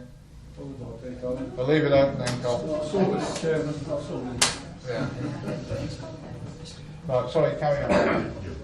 Again, yeah, Chairman, through you, this photograph may appear to some members of the planning committee. The house on the right-hand side was the subject of an earlier application for a pitch roof over the garage, which was considered by the planning committee and approved by the planning committee. Current application relates to retention of an unauthorised structure to the side of the property on the left-hand side. Following a visit by the enforcement officer, it was deemed that the proposal of what was constructed required planning permission, and an application was invited to regularise the situation. Effectively, it's a covered way that sits between the garage of the neighbour and the applicant on the current application. As you'll see, there is an issue in terms of what is or isn't on the boundary of the adjoining property, who owns or doesn't own the land in question. That is not a matter for the planning committee to arbitrate on. The planning committee should consider the planning merits of the development before you as to whether or not it's sufficiently harmful to public community to warrant refusal on planning grounds. In our view, the application has been correctly submitted. Due notice has been served on the adjoining landowner in the event there is a dispute between the two properties concerned. But our view is that in planning terms, the proposed development, or the development as carried out, is acceptable in planning terms. There is recognition that the development of this may inhibit the successful completion or implementation of the development approved on the right-hand side, i.e. to the garage. But in our view, that is a matter between the two adjoining landowners and not something for the planning authority as such to arbitrate on. And accordingly, recommend the application be approved, Chairman. Thank you. We have two speakers. Mr. Harris, who's against the application. Thank you, Chairman. My wife and I own 6 Rectory Close, Barbie, and thank you for giving us the opportunity to state our objection. The applicant's plans are seriously inaccurate and misleading. His site and block plan recorded his title documents, of which I provided in Exhibit 1, and prove that he accepts our garage wall is not the boundary between the properties at this point, and that the true boundary actually lies closer to his house in a northerly direction. The red hatched area on his block, no, this is his title plan. If you can move to the title plan, please. I'm waiting for this, so I have my time being signed. The red hatched area on the block plan, that's the title plan, that shows that his boundary is not our garage wall. The red hatched area on the block plan purports to indicate that the structure for which permission is sought conforms to the true boundary of our properties. This is a gross misrepresentation that the structure is actually built over our boundary and attached to our property as demonstrated by my photograph Exhibit 2. The structure has been illegally attached to our property with the sole purpose of preventing us completing the unlawful construction of a pitched roof. It's contrived design simply to prevent our completion. As the report states, its top height sits awkwardly above the eaves of the approved garage. The applicant does not have permission to and cannot incorporate our garage wall into his structure or interfere with our wall in any way whatsoever. The proposed structure is cheap, ugly, shanty-like, amateurish in design and construction to illegally fit onto our garage. It's totally out of keeping with the nature of Rectory Close, which consists only of detached properties. The report states it reduces a pleasant space separating the dwelling from the neighbouring outbuilding. It is very conspicuous. It can be seen from well down the close. There are no such structures, as the report suggests, in Rectory Close, and very few, if any, even vaguely similar structures in the village overall. The applicant is seeking, entirely against our wishes, to terrace his property to ours. This changes the entire nature of Rectory Close and is clearly detrimental to the appearance and value of our property. We cannot now make our garage roof weatherproof. I believe we demonstrate strong reasons for you to refuse this application, which the report describes as marginally acceptable. The report also offers you a fallback position, especially in the event that members are minded without prejudice to the officer's observation to recommend refusal. The report states it is open to the committee to resolve to take enforcement action to remove the feature or modify it to render it visually acceptable, say by reducing its height and width. Therefore, it would not be unreasonable for you as a committee to refuse permission for this application in its current form. The applicant can achieve his purpose, if he has a real purpose, without interfering in any way whatsoever with our property. I would ask you to refuse this application or agree it in a modified form, as I believe you would not want this inflicted on your property. Thank you. Thank you, sir. Mr. Smith, the applicant. Good evening. May I first say that if you look at the brickwork on the garage adjoining us, it is not very attractive, and if you were to look at the brickwork from Mrs. Middleton's point of view at the back, it is even worse. In as far as the boundary dispute is concerned, we have had unopposed exclusive use for 36 years of that particular stretch of land. In as far as the abusive comments are concerned with regard to the quality of the building, all that is visible to the public eye from the front is some white fascia board. That is only visible to us. It is not visible to anybody else. It is there as a structure to provide cover for timber and logs that we need now for a wood-burning stove that we're actually going to put in. All the issues at the boundary are civil, and we are in litigation over that. However, it's also my opinion that under the sea there is not a very attractive view, really, for our neighbours, looking at the quality of that brickwork.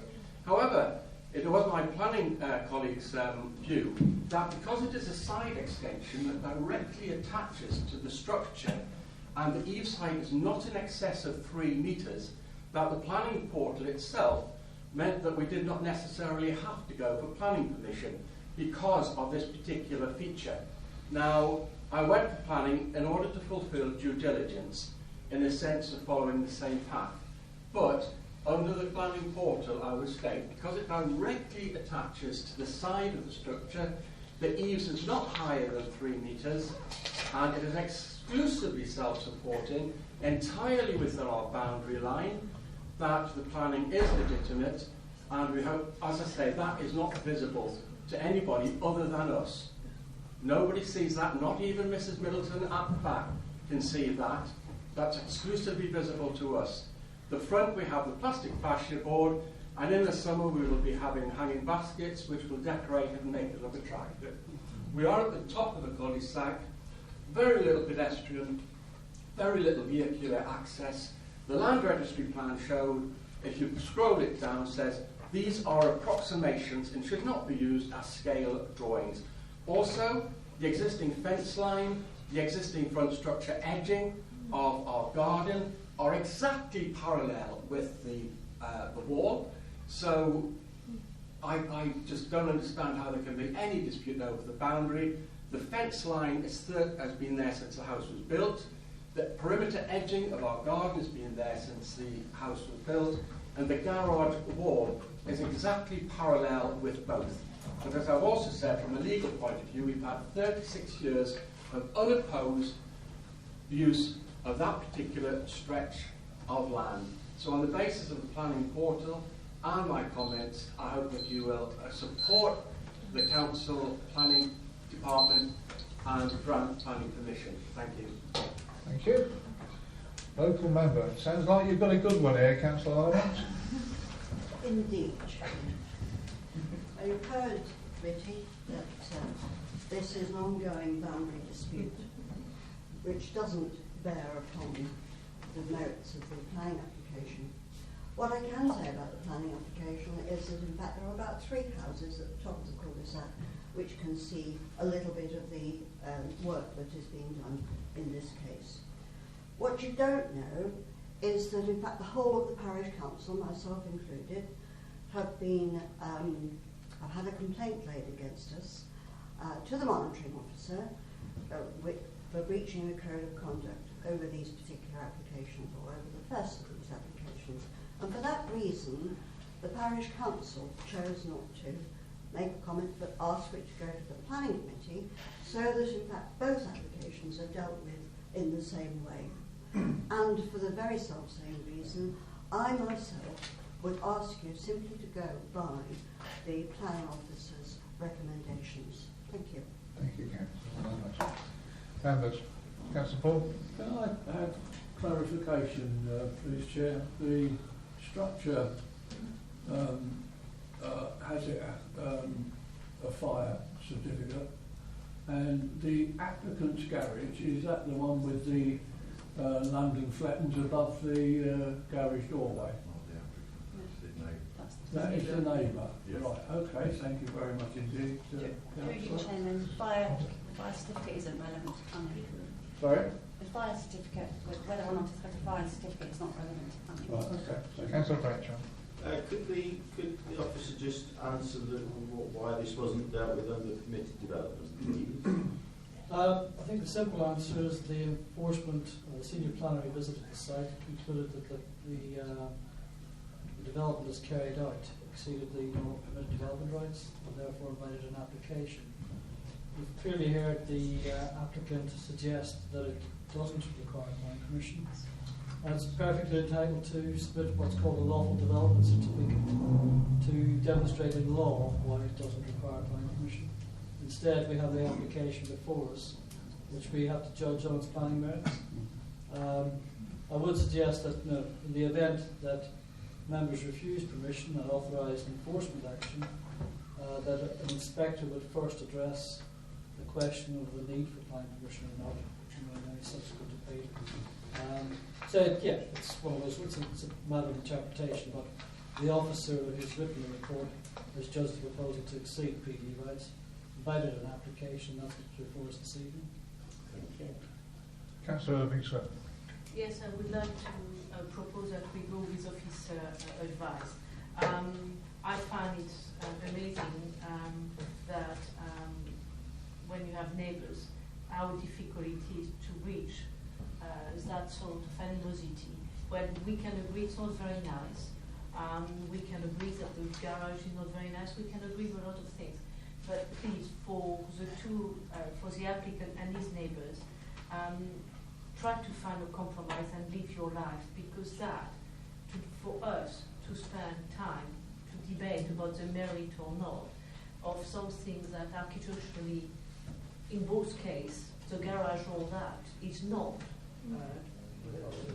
essential to waste our time, frankly enough. So I think the officer has been put in a difficult position, and we will go with this officer advice. So please, that is what I propose.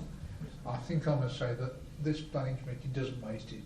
I know what the point you're trying to make, yes. But we're not wasting our time. Yes. We're making a proper decision. I'm sure that's what you meant. Yes, really. it's what I meant.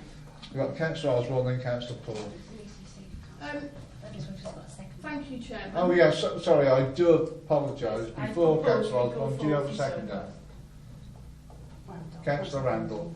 Would you like to speak now or later? No, later, thank you, Chairman. Okay, Councillor Osborne then. Sorry, Councillor Osborne. Thank you, Chairman.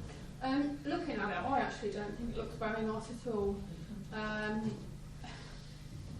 If none of the houses round there or anything has got it, then obviously it detracts from the street scene, and it doesn't look right. I know it's only a fascia board, but it doesn't look right. I can understand why the next door neighbour isn't very happy, and I know the gentleman keeps saying it's what we can see. It's only a fascia board. But it does make a difference. I wouldn't like that if that was next door to me. I think it looks as though it's just been slower, to be honest. So I definitely won't be going along with officer supplies. So, thank you, thank Councillor you. Osborne. Councillor Paul. Yeah, thank you, Chairman. This, with the previous application, puts DDC as piggy in the middle. There is a legal dispute, allegedly, going on. I would like to put a counter proposal that this application is withdrawn, subject to all the legal problems being resolved by the two parties. It sounds good and it sounds brilliant, but you can't do it. So that stopped that one. I have to agree with Councillor Osborne. It looks absolutely hideous. Okay, Councillor Randall. Yes, thank you, Chairman. Well, you could say that about both of them, actually, because, you know, so, but you're not here to, you know, say which ones. It's just about whether you go, you know, you've got the paperwork in front of you. You can ask your questions and then make a decision. And, you know, I'm happy to second Councillor Owen Swift's proposal. Councillor Patchett. It just strikes me that what you spend on legal fees, you can afford to do a proper job with the proper builder and be done with it. Well, clearly there's a serious dispute between the two people here, and it's been going on for time. We're not going to resolve it. We've got to look at it in planning terms. I just wanted, Don't get in the middle. Chairman, I just wanted to make a point that life is too short to, so that's all. But we will go with, I propose to go with officer advice, because otherwise I think, as you said, we will be, so I think the report was good and that's it. Maria. Thank you, Chairman. Through you, we don't really have much choice but to be in the middle because we can't defer it or ask the applicant to withdraw because it's a planning matter that we have to consider. If we don't make a decision on it, we'll find ourselves in an appeal situation determining it. So, notwithstanding the fact that there are other legal issues going on outside planning, we have nevertheless to make a decision. Right, we've got a proposal the application be approved and she's been seconded. All those in favour, please show. 1, 2, 3, 4, 5, 6, 7, 8, 9, 10. Right, those against? 10. 2. The application is approved. Why not?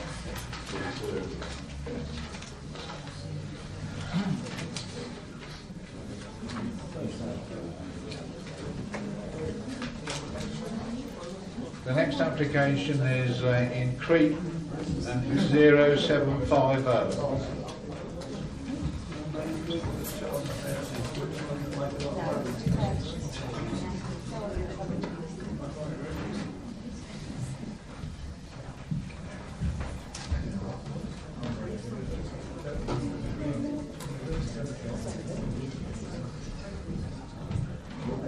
Okay, we continue. Thank you, Chairman. The application relates to a single-storey U-shaped brick barn that lies in the south-western edge of the village. Access to the site will be via Village Street and Litchfield Lane. You will probably recall that this application site has been for planning committee on a previous occasion where consent was granted to convert the barn to a 4-bedroom dwelling. This application seeks outline consent for the construction of 2 dwellings with the demolition of the existing barn. The 2 dwellings will be sited on a similar footprint to the existing barn with integral garage at the ground floor facing each other. We'll see from the report that Parish Council has a number of objections which regards the proposed scale and impact of the proposal on adjoining properties itself. Within the report, particularly page 107 of the report, sets out differences in scale of the proposed buildings and the adjoining properties, advising that there is a ridge height difference of only 0.6 metres and a the ridge height of projecting gables being no more than 1.0 metres higher. Together with the blank gable-to-gable arrangement, officers feel that impact on neighbouring properties would be acceptable.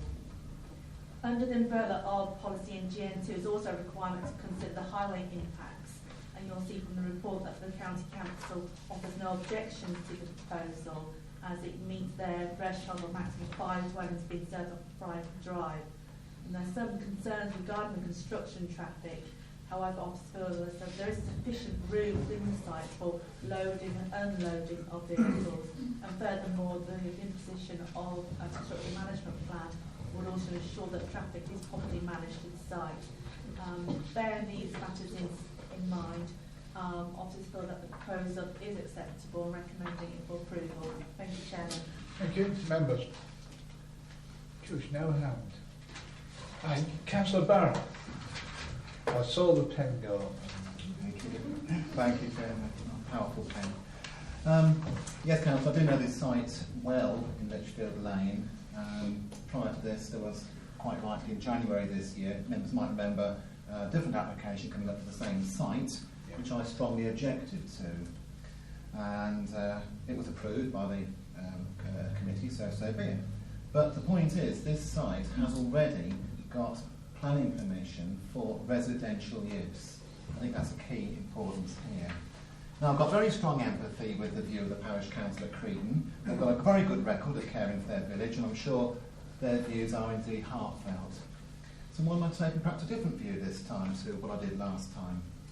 Well, as the officers say in our papers, as I said, the plans have already been granted for residential development on this site, and the new proposals do cover a similar footprint, so we're not talking about anything completely out of scale. And the original plans were approved.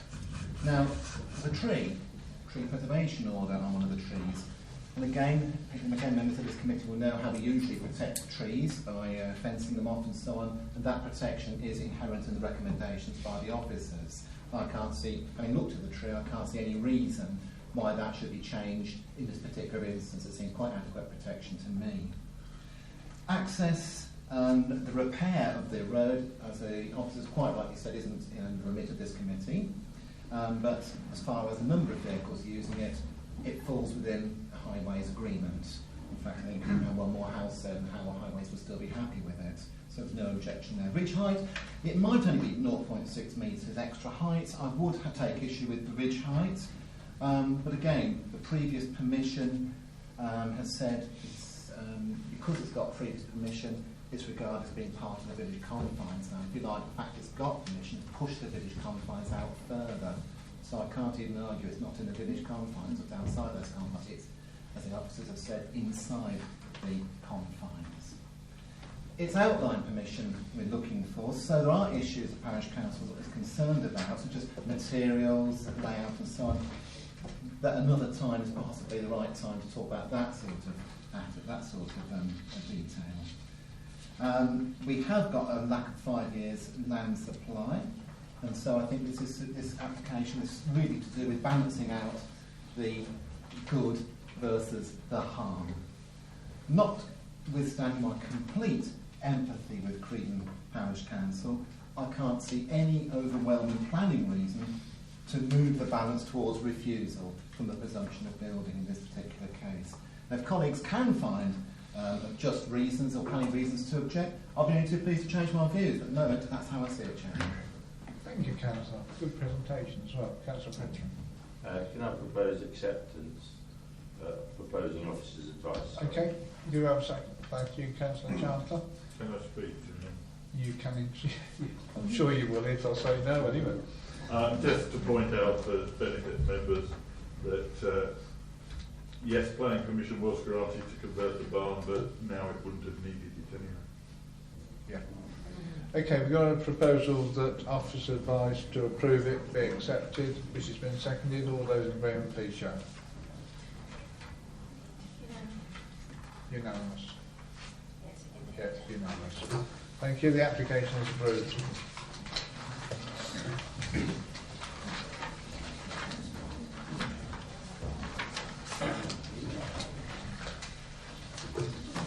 The next application is in Staverton and it is 0751.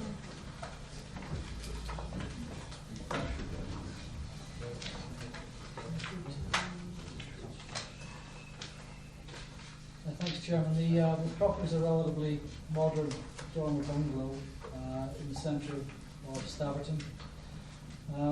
The garden area to the southwest lies within the conservation area. The house itself doesn't.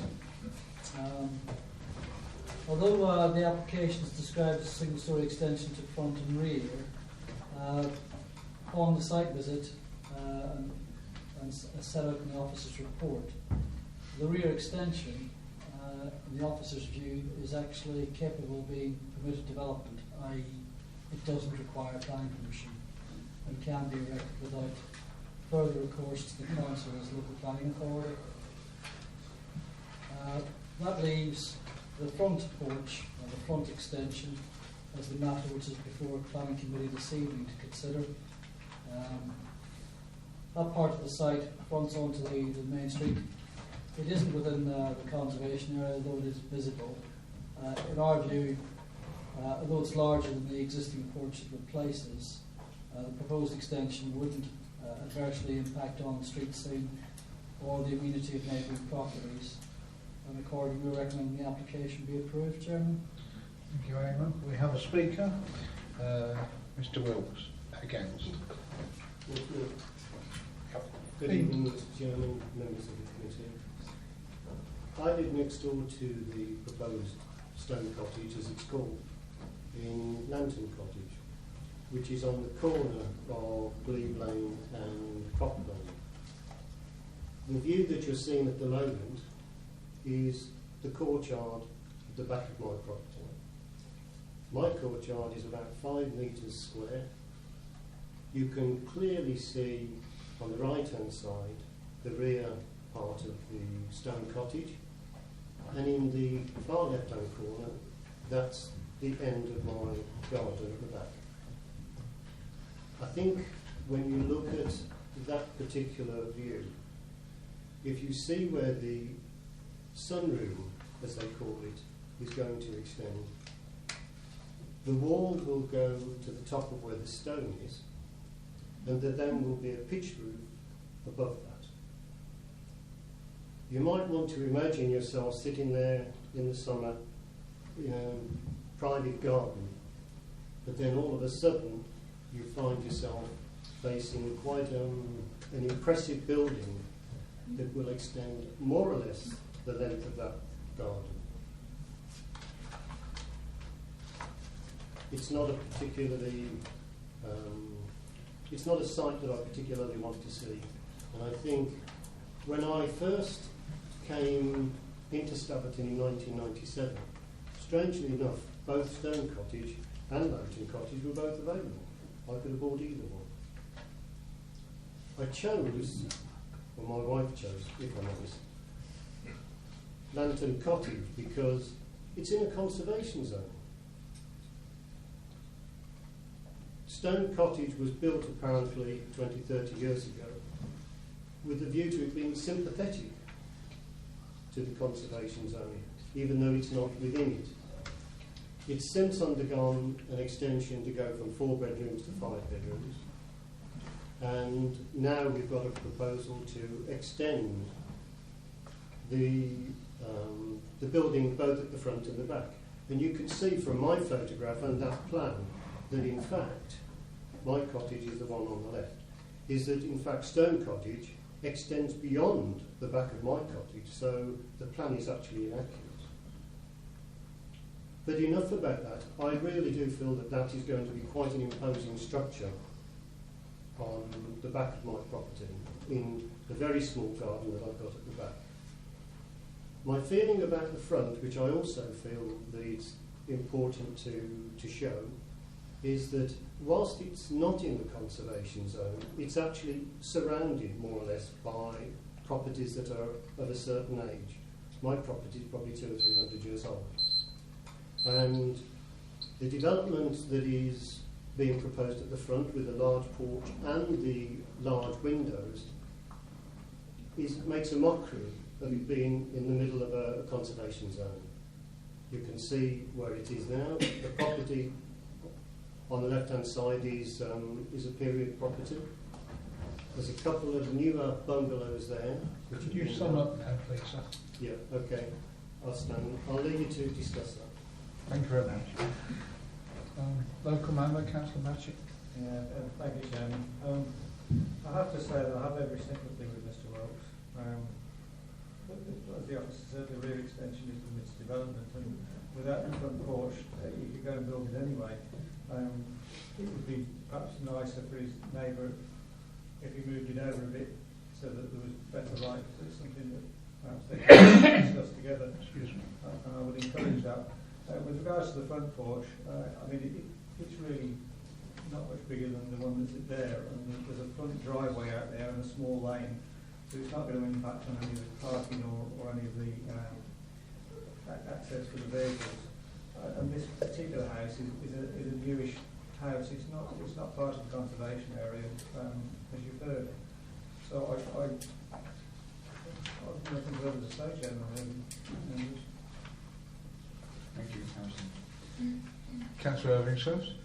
Yes, we have been told by the officers that the back will be permitted in any case.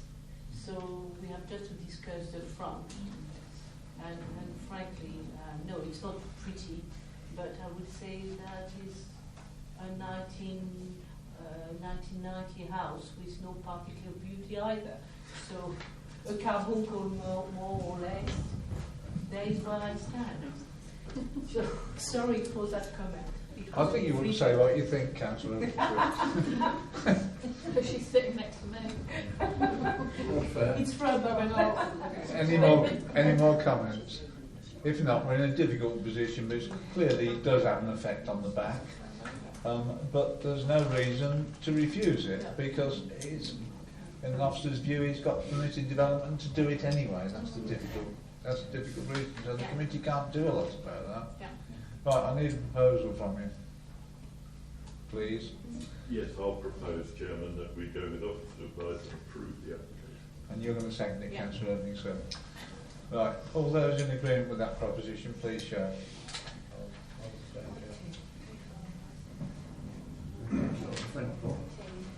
Right, those against? Would you like your abstention recorded? If you don't mind, Chairman. Thank you. 12-1, did you get 12-1? 12-1. There's an 11. abstention, yeah. 11. Yeah, because there's 14 of them, isn't it? Right, the application is approved.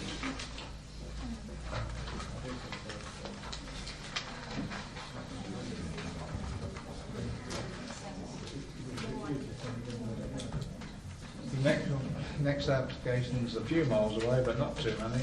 0762, and it's in Brinkton, Little Brinkton actually. Just want to draw members' attention to their representation before we start.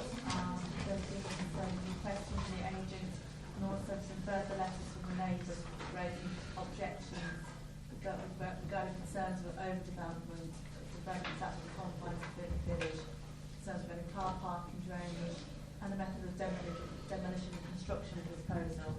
The site lies on the north side of Main Street and currently accommodates a two-storey dwelling with a tennis court and a paddock to the rear. You'll see from the site plan that actually currently an access to the paddock is gained by an existing gated track on the east side of the site with pedestrian access through the stone wall. The application seeks consent to demolish the existing dwelling and to construct two dwellings incorporating part of the paddock as a residential area. Plot 1 is constructed of brick and slate, with plot 2 being constructed of stone and slate. You'll see from the report that history indicates that previous applications have been refused, and the reason cited being that it was beyond the confines of the village, overdevelopment with scale and massing, impact of plot 1 on the means of the adjoining dwellings, and change of use of the land which forms part of the paddock area as being detrimental to the character and form of the village. As already stated, the purpose of the application is to demolish the current property and to construct two dwellings. Now, the dwellings themselves are within the confines of the village, within the residential garden area of the existing property, and as such, the dwellings themselves are considered to be acceptable in principle. However, the garden areas extend into the paddock area, which is currently outside the confines of the village. Since previous refusals, there have been principal negotiations with the applicant, and the applicants have arrived at the current scheme before us tonight. It's accepted that the extension of the garden area into the paddock area is contrary to policy. However, officers feel that the removal of the tennis courts and the associated fencing would result in an improvement to this particular aspect of the site, and therefore the improvements would outweigh the impact of the proposed gardens themselves. You'll see from the cross-section or street scene elevation, which shows that plot 1 will be at the same level as the existing dwelling, and this would be achieved by reducing ground levels. Plot 2 itself is actually set back beyond, set back from Waydale House, which is sited to east. So which is sited east elevation of Waydale House, should I say. There is a grade 2 listed building, Yew Cottage, which lies towards the rear of the site. And page 124 of the report sets out the impact on the listed building and advises that the proposal would have a less than substantial impact on the listed building, but through the removal of the tennis court would actually improve the settings of that listed building. You'll see from the representations received there have been a number of objections regarding the loss of privacy and overshadowing the properties to the east and to the west. To the west of the application site, and there is an outbuilding at present, and the proposed dwelling, that's plot 2, would be set approximately 0.5 metres, or the existing outbuilding 0.5 metres from the boundary. The proposed dwelling itself would be of a greater height than the outbuilding, being about 3 to 4 metres higher than the existing outbuilding. The proposal would introduce 2 windows on the ground floor and further windows on the first floor. The first floor windows would be both bathroom and shower windows. Clearly they would be obscure glaze and not considered to have detrimental impact on Waydale farmhouse itself. And the ground floor windows would be obscured by the proposed boundary screening. To the front there could be sort of oblique into visibility between windows of the Waydale farmhouse that face out over the application site and front windows of the proposed dwelling itself. Regards to the east, the gables actually lies at right angles to the street, and the main massing of the dwelling would be sited between 17 and 18 metres from the western elevation of the gables. Therefore, we could feel such an improvement on the current situation. You'll see from the report that the higher authorities have requested some visibility displays of 2 metres by 43 metres. The access to plot 1 actually forms a new access, but the proposed access to plot 2 forms an existing access. So in regards to plot 2, officers don't feel that it would be reasonable to ask for such an extensive visibility display. In regards to plot 1 of the new access, you'll see from the photographs that there is quite an extensive stone wall to the front of the property at present, and what is so that this particular stone wall does lend itself to the street scene. It's an important part of the street scene and contributes to the rural character of that particular area. So we don't feel that again visibility displays, which would result in a very engineered street scene, would contribute to enhancing that area. So as officers, we consider that the proposal was to remove part of the wall but to replace it with iron railings would allow the visibility, greater visibility to be achieved without significant harm to the street scene. With regard to these matters, which also set out greater detail within the report, officers consider the application to be acceptable and advising approval on this particular case. Thank you, Chairman. Thank you, Chairman. We have 3 speakers. Mr. Welch, who's against the application. Good evening, Chairman and committee members. There were 4 objections to the original application. 1, that it extended beyond the confines of the village, causing harm to the form and character of the settlement. It is my view that these properties are still deemed an overdevelopment. They are simply just too big for the existing plot. To support the overdevelopment, these properties have to have extended gardens beyond the confines of the village. At the size of each plot being reduced, no such encroachment will arise. 2, it represented an overdevelopment of the site, evidenced by scale and massing of buildings. I note the developer has been more understanding of the construction and presentation of the development, but has not addressed whatsoever the overall scaling and footprint of the two plots, the point of objection raised by the community, parish council, and upheld by yourselves. The scale and mass of the development is the same. The report indeed states the size is unchanged. The village does not benefit from larger houses. The village does not benefit from a wider choice. 3. The impact of the massing of the house on Yew Tree Cottage and on the amenities of the residents of the adjoining House of Gables. The planning officer believes that the new house could cause some overshadowing, but it would not be to an unacceptable degree. We would respectfully disagree, as the proposed new gardens would extend to the full length of the gable back garden 2 metres above the ground level of the cottage, with a proposed laurel hedge which could grow to 6 to 10 feet. This would cause a considerable loss of light. 4. The change of use of the land north of the existing gardens. This is not in accordance with saved local plan policy. The basic change in use by the removal of so-called ugly tennis courts and fencing is very subjective and fails to adequately cover the fundamental issues. The impact of the extension of the garden land is 1, not planning policy. 2, is solely a result of the size of the development. Is, I feel, subjective for the following reasons. The gardens are 30% larger than the tennis court. The replacement is far more overpowering. The tennis court is in no way as intrusive as a garden. A garden can have sheds, greenhouses, slides and trampolines. A tennis court is far less used than a garden. We are surprised that there is no restriction to extend these gardens into remaining paddock in the future. Any change could have a significant impact on Yew Tree Cottage. I feel the officer's comments do not address the imbalance of the utilisation of this land as garden. Namely, the size of the development is driving the need to change its use. To pass this application, the application has to satisfy the 4 original objections. I feel it does not. The main reason I see is the houses are just too big, and it is why they overlook the neighbouring properties, require the land in the north of the site to be changed contravening planning policy. There are an overdevelopment to the village. I would respectfully reflect that development remains rejected. Thank you, sir. Mrs. Gardner, who is representing the Parish Council view. Good evening, Chairman and members of the committee, and thank you for your time.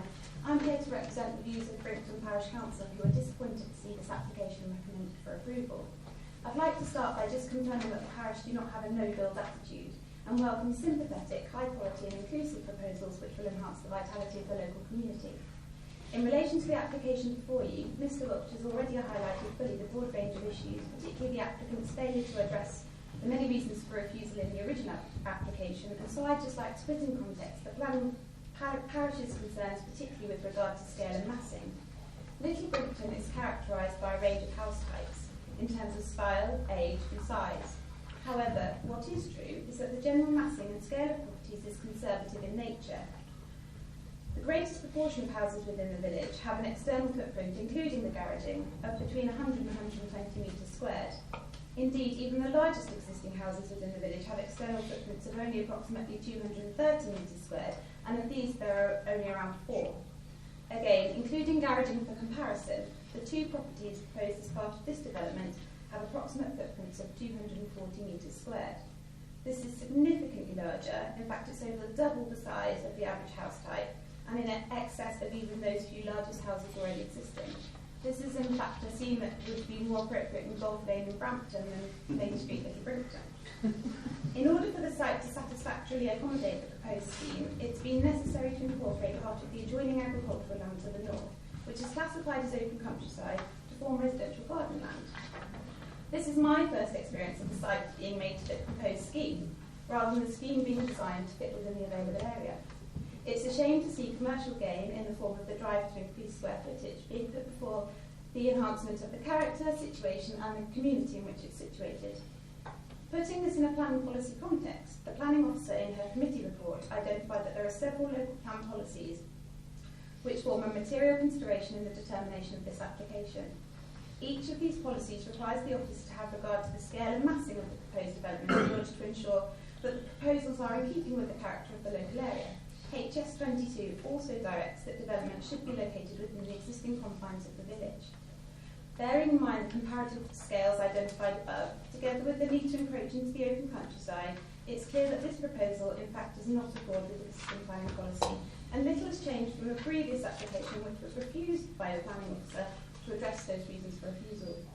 Furthermore, the officer herself identifies that the scheme will have little benefit to the community by stating that the larger houses would not help to deliver a wider choice for the supply of housing in the parish.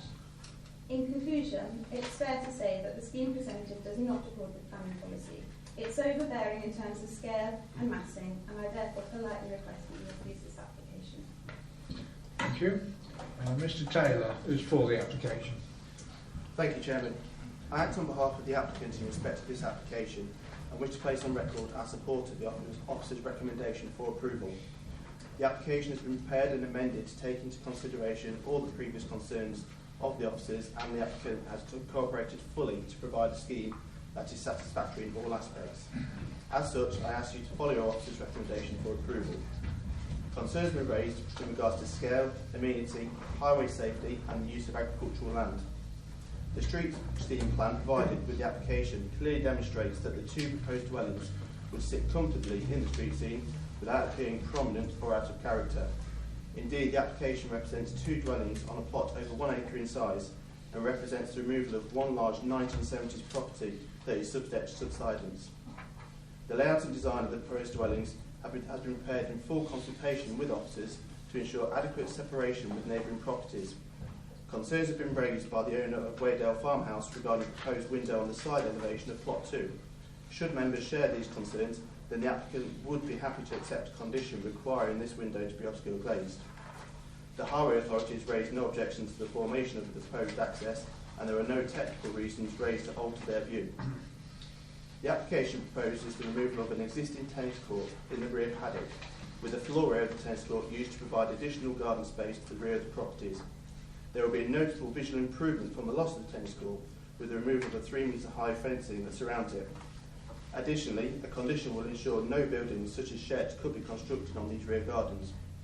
I reiterate that the entire scheme has been prepared in full consultation with officers and is appropriate in all aspects, and I ask members to endorse your officer's recommendation for approval. Thank you. Thank you, sir. Although it's a matter of fact, I am their county councillor, but it already is on the council website, and so I am Brington's county councillor. So there's no local member here. Councillor Osborne. Thank you. As we all know, there's some lovely houses in Little Brington, and along this road, stretch of the road on the right hand side and on the left, but on the right hand side are more nice houses situated there. I think I do agree with the parish council that this is virtually the same as before. I can't see, apart from a tiny little bit. So I think that I would like to put a proposal forward that we refuse this on the same grounds, exactly the same grounds as we did before. Thank you, Chairman. Thank you. Do you have a seconder? Councillor Paul? Yes, sir. Would you like to speak now? Yeah, thank you, Chairman. I think the local representation says it all. The scale, mass, is not right for the village. It's a beautiful village. I picked up, new red brick. Why would you want to put a new red brick building in any of the Bringtons? The very least should be local stone. The street scene would be altered. As we know, we've spoken all night about the coalescent villages, etc., etc. The street scene would be altered. And in actual fact, it doesn't matter, really, where you move these lumps of brick. They are going to be overdevelopment and the mass and scale. A tasteful, we're not here to say that, but a tasteful, natural Northampton stone building on that site would make sense. But this is way too overdeveloped. Sorry, Chairman. Thank you. Any other comments from members? Oh, sorry, Councillor Lou Comish. I already put you down, but didn't call you. Sorry. Oh, thank you, Chair. I'll put you down. I think this is the second time this application has come forward. Got you. they've consulted with officers, and I'm sure officers wouldn't give approval to a building that didn't fit in, even if it is a brick building. But villages have different buildings put in, different houses, different styles, and things move forward. So I just don't think, I think considering it's the second application in, it can't be refused on the same grounds as before. We wouldn't have planning reasons to refuse it, so I think we should accept officers' advice. But I would just like to ask about the Northants back group who have objected to this application, and will condition 3 answer their objections to this application? You do realise you're knocking down the stone building, don't you, to put these two up? And the picture that you've seen. Okay. Councillor Frenchman. Thank you. Yes, I tend to agree with Councillor Osborne. It's a bit like putting a quart in a pint pot. My main concern is obviously the street scene will be destroyed, and these houses are proposed are very large. But I'm more interested in the walls that surround it, and I think the wall to the front elevation existing provides an important aspect of the street scene. But more importantly, the wall at the back, which is the walled garden, is I understand going to be largely demolished, and the rest will be preserved. But it seems to me to form an integral boundary that should be honoured, and that any development outside of that should be resisted. So for those reasons and the ones that Diana has already said, I will be supporting her proposal. Thank you. Councillor Paul. Yeah, thank you, Chairman. I mean, because an application comes back, it doesn't mean that we should change our mind. You know, you were talking about each application on merits. And, you know, if you're saying, can I have a sweet mum? No. Can I have a sweet mum? No. Can I have a sweet mum? Yes. Go away and leave me alone. That's what it smacks of. I think we said it all, Chairman. It's totally overdeveloped in scale and mass. And street scene. Okay. Of those members to refuse the application. To be fair, officers have to, and this is government straight from the top, they have to try and make the application workable with the applicants. That is part of their remit. Whether you like it, I like it, or anybody like it, that's part of their remit. Chairman, I don't think anybody on this committee has anything but total respect for the officers that give us advice. I'm sure that'll buy you a pint as well. Councillor Osborne. I just wanted to make a point that Councillor Luke made, saying that we can't refuse it again. We can refuse it again. If it comes back and it's virtually the same before, we can refuse it again for exactly the same reasons. And if they did it again, then I'd be all up for doing it exactly again. I'm sorry, but that's how it works. Sorry, Councillor Luke, but that's exactly how it works. Did you put your hand up again, Mrs. Yes, I did, Chairman. Does condition 3 answer the Northampton Backs Group objection to the application? An officer will answer that question in a second. Is that yes? Yes. The answer is yes, apparently. Thank you. Right, if there's no more discussion, we've got a proposal that the application be refused for exactly the same reasons as last time. Yes, please. Okay. Would it be helpful for Chum to run through those? Just run through them, members, for clarification. So beyond the confines of the village, overdevelopment in scale and massing, impact of plot 1, detrimental impact of the means to the adjoining dwelling, and change of use of the land to the north, which is, I assume, is the paddock area members are referring to, were detrimental to the form and character of the village. Yes, that's correct. Okay, you happy with that? Yeah. Okay. Councillor Paul, quick one. Part of it is within and part of it is without the confines of the That's village. Are we going to be legally challenged on that? No. Right, okay, in which case I support the Right. recommendations. Those in support of the proposal to refuse the application, please show.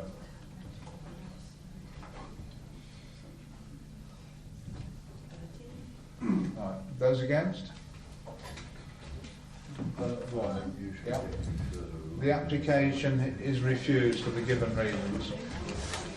Chair, can I just ask a question? I noticed in late reps the agent has asked for the conditions to be relaxed. Would that be possible if we'd accepted the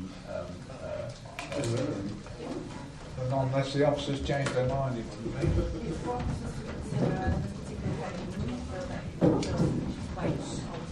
Okay, thank you. I'm just interested what the situation was. Right, we move on.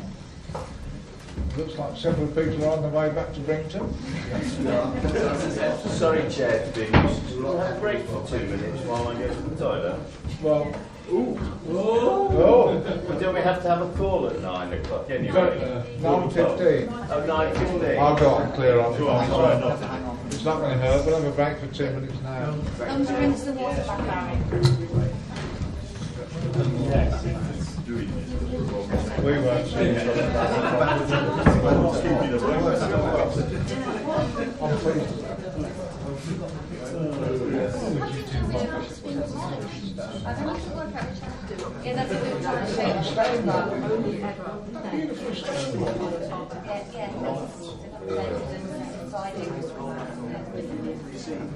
It's a lovely part of the street.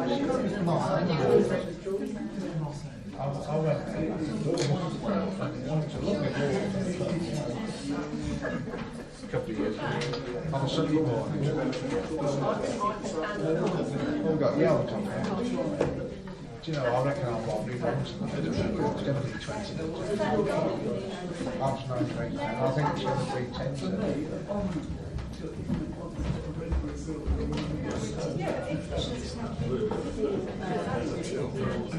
There's a master trust. Yeah. It would be Oh, right.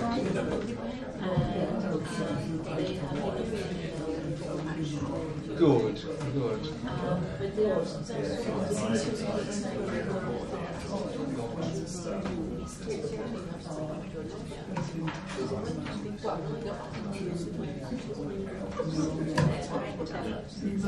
Yeah. Right.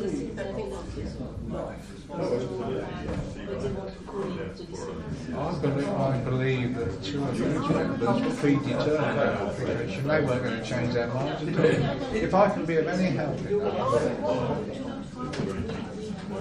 we've got to carry on. We've got to carry on. Okay? Yeah. Councillor Benjamin's back. We resume. Thank you, Chair. Thank you, Councillor. I'm not going to say anything about weak parts of his body, but right, Yalvertoft 00770. Yeah, Chairman, Hold on. Okay. The site lies to the south of the village of Yalvertoft. It's off Army Lane. There's a number of buildings on the site which have received approval previously, crime related. Most recently, an application was approved. An application was approved for a building in this particular location. Current application really seeks to effectively recite that building such that it overlaps the site of the previous approval, which hasn't been implemented. In other words, the applicants have had a rethink and decided just to move the building further away to create a better gap between these two buildings. In planning terms, we would judge this to be acceptable in the context of the previous approvals on the site. And in terms of impact on the special landscape area, proposed development would be acceptable in the current policy. Accordingly, recommend the application be approved, Chairman. Thank you. This was very close to being delegated today. Any comments? Yeah, I'm the local member. Yes, I know you are a local member. Probably why it wasn't delegated. Yeah, that's what I was going to ask, Chairman. I note that the parish council say they don't want to bring forward any further objections, but they want to rehearse the objections they had last time. Well, that's why they lost. So, Yeah. why Well, that's don't we- why it was nearly delegated. That's why I'm recommending that we approve it, Chair. Good, I'm glad you are. Do we have a seconder? Thank you, Councillor Patchett. All those in agreement with that, please show. Thank you, unanimous. Alan, I said exactly that to you. Yes, it was your fault. Next application is in Welton, and that's 0791. Thanks, Chairman. I'll draw members' attention to the late representations, most notably from the Wildlife Trust and the Local Highway Authority. Wildlife Trust raised no objections to the proposed conditions on protection for owls and bats, etc. And the Highway Authority accepted the proposed access arrangements as shown in the latest drawing are acceptable in highway safety terms. The site relates to former agricultural buildings sitting in a contained and isolated location, although in open countryside. I think as Councillor Chandler's indicated earlier, despite the planning history, as you'll see in the report, for previous refusals, the buildings potentially could be the subject of what's called prior notification for conversion to 3 dwellings if they complied with the various rules set out in the government's latest changes. Current application is an application for conversion to a single dwelling, utilising the existing building, the existing footprint and the existing openings, with minimum introduction of new openings. On that basis, where we're satisfied the proposed conversion would be acceptable. And in terms of dealing with previous reasons for refusal, the access arrangements have moved towards the east to provide a better form of access into and out of the site that addresses the Highway Authority's concerns. Accordingly, we recommend the application be approved, Chairman. Thank you. Thank you, Eamon. We have a speaker, Mr. Rayson, who's the agent. Thank you, Mr. Chairman. My name is Rupert Rayson. I shan't keep you too long because I know we're all probably keen to get off this evening. Got referred to surveyors agent on behalf of the applicant. I speak in support of the proposal for the conversion of Ted's Barn to form a single residential dwelling. In the short time available to me, I'd like to direct the committee of the matters that I believe should be at the heart of the decision making this evening. Point 1. The application is submitted to the committee with a comprehensive report and officer's recommendation for approval and is considered acceptable in planning policy terms. Further, the application has undergone extensive discussions during the application process with both the local planning authority and also Northamptonshire County Council to address and fully satisfy any previous highway shortcomings.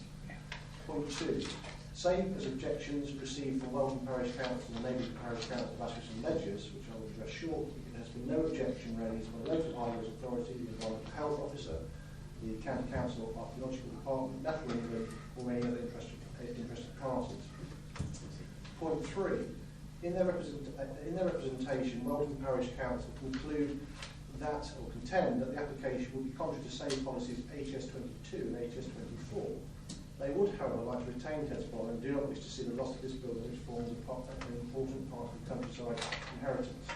It should be reminded that these policies were adopted under a historic planning climate, with drivers in determining their relevance and weighting to the decision-making process today. These policies' compatibility should be assessed against the government's National Planning Policy Framework, the NPPF. Whilst isolated new homes in the countryside should be avoided, paragraph 55 of the NPPF expressly states that residential use is acceptable where the development would reuse redundant or disused buildings and lead to the enhancement of the immediate surrounding setting. Inter alia, further support is also given to the NPPF to enabling development to secure the future of heritage assets. HS22, and in particular HS24, I believe conflict with the guidance provided within the NPPF, and therefore for the purpose of decision making should be given little weight. Furthermore, the lack of a 5-year housing plan supply and the historic nature of these policies also rendered out of date, and as such, in accordance with paragraph 14 of the NPPF, permission should be granted unless policies in the NPPF dictate otherwise, or adverse impact of doing so would significantly and demonstrably outweigh the benefits. Point 4.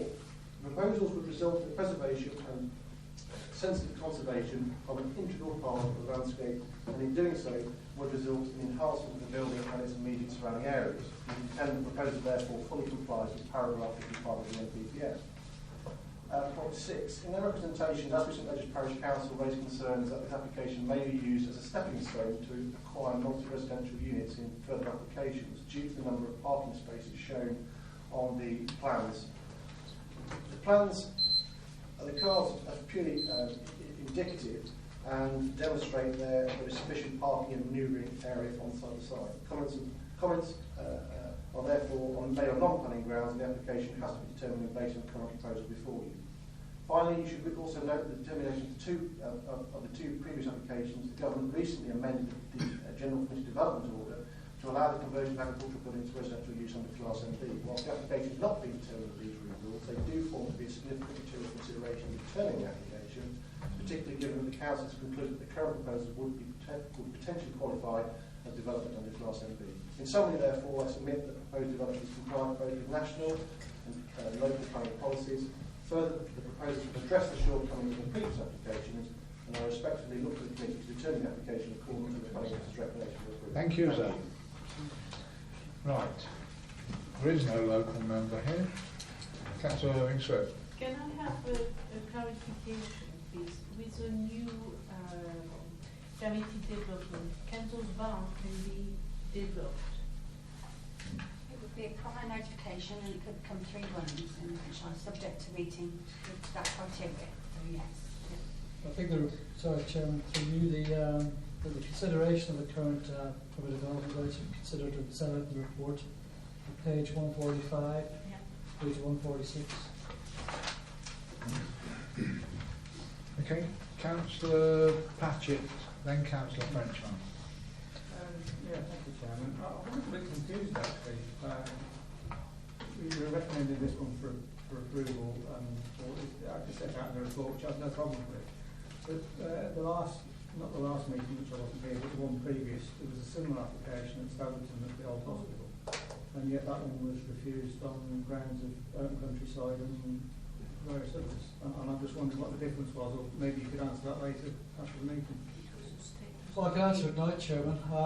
Each application has its own individual merits, is the simple answer. But from memory, if we're referring to the one we're talking about, I think that was unauthorised development in the open countryside, effectively rebuilding an abandoned dwelling.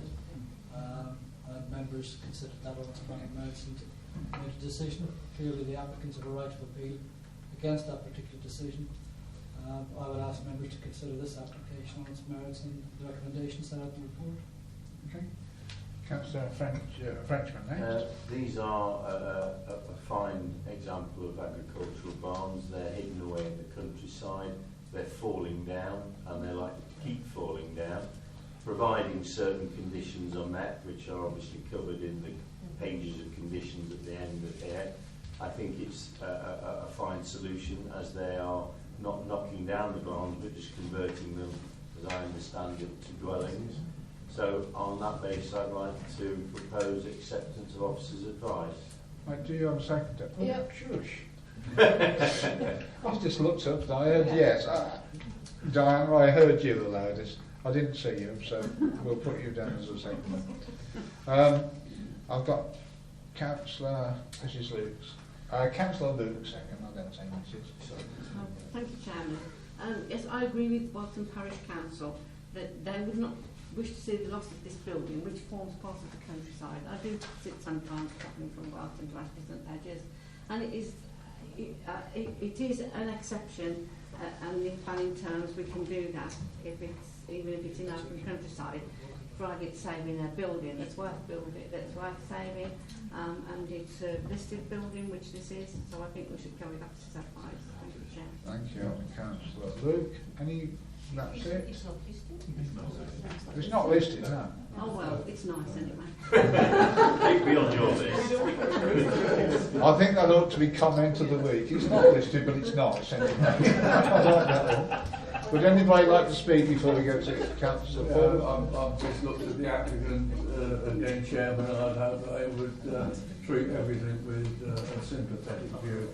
So it sits comfortably within the countryside. Don't forget to say your prayers tonight as well. Right, anybody else? If not, we'll go to the vote. There's a proposal that officers' advice be approved. All those in favour, please show. Unanimous again. Yes. Thank you, members. The application is approved unanimously. Now, we're coming up to 9:15. It's 9:10. We have to vote whether to continue. There are only 2 reports. They probably won't even go to 20:09. So, can we continue? We don't want to vote for a break. Okay? The Frenchman doesn't want to go out again. As long as Frenchman's okay. Yeah, okay. You go there again? No, all right now. I've got to vote some water, so be careful. Right. We come to the first report, which is who's given us that one? Okay, sorry, Joe. Thank you, Chairman. We obviously recall that this site that was before planning committee previously, where the committee resolved to approve the application for the 197 dwellings, actually, and also what was approved was a gateway to the SUE, that's the King's Heath Darlington Grange SUE. The developers are due to submit a further application for the remainder of the bypass and also the remainder of the SUE. Now, in circumstances where application site crosses 2 administrative boundaries, in this case Daventry District Council and the Borough Council, then both local authorities receive 2 identical applications, but the planning fee itself is paid solely to the authority which has the larger portion on the site.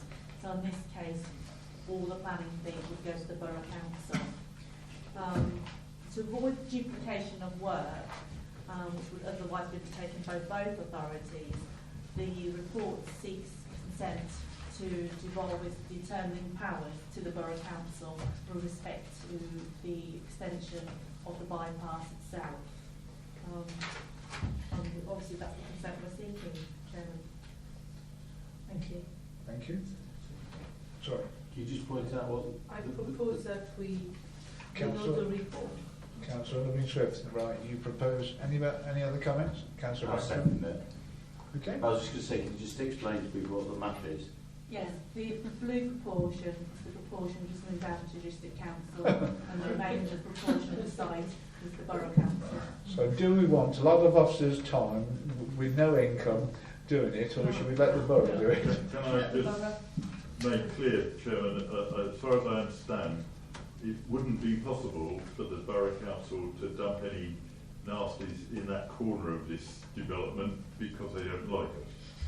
It's going to be a road, It isn't will it? be a consultee, still will remain to be a consultee. Thank you, that's the reassurance I needed.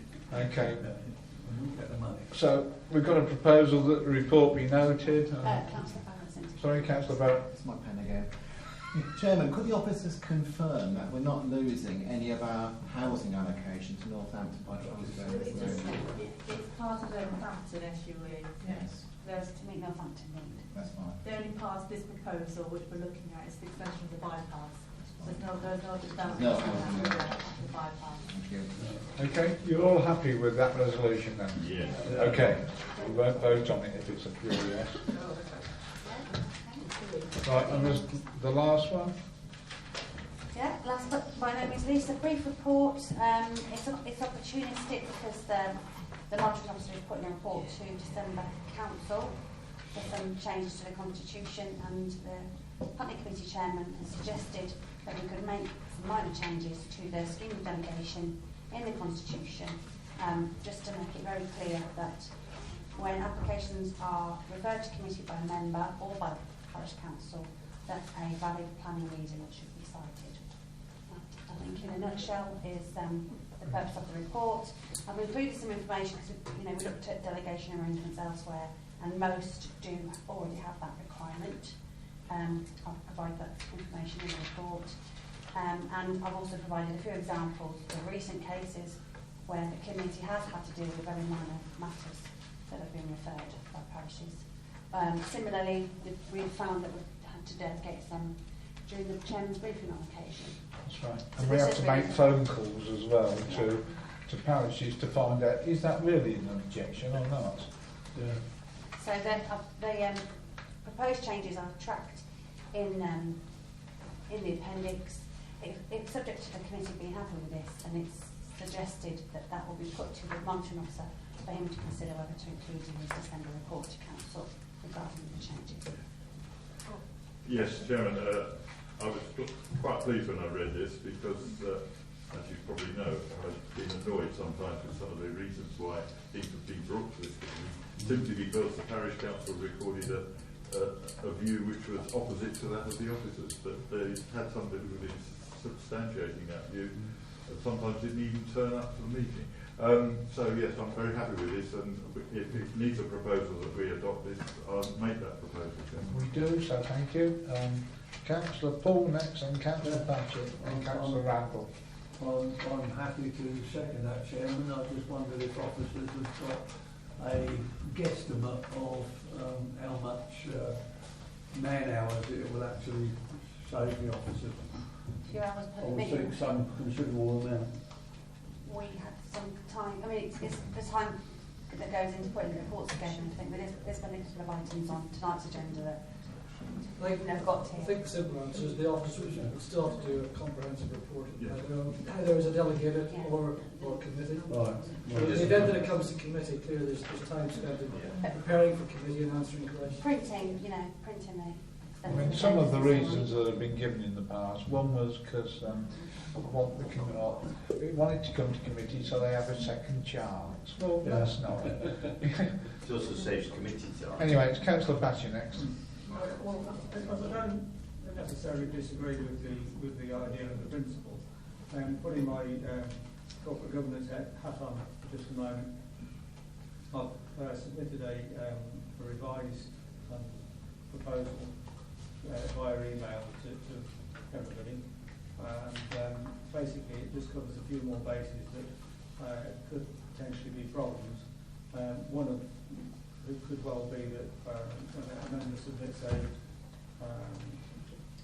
reason for the planning application coming to committee, the officers disagree, and there is no vehicle for that disagreement to be arbitrated.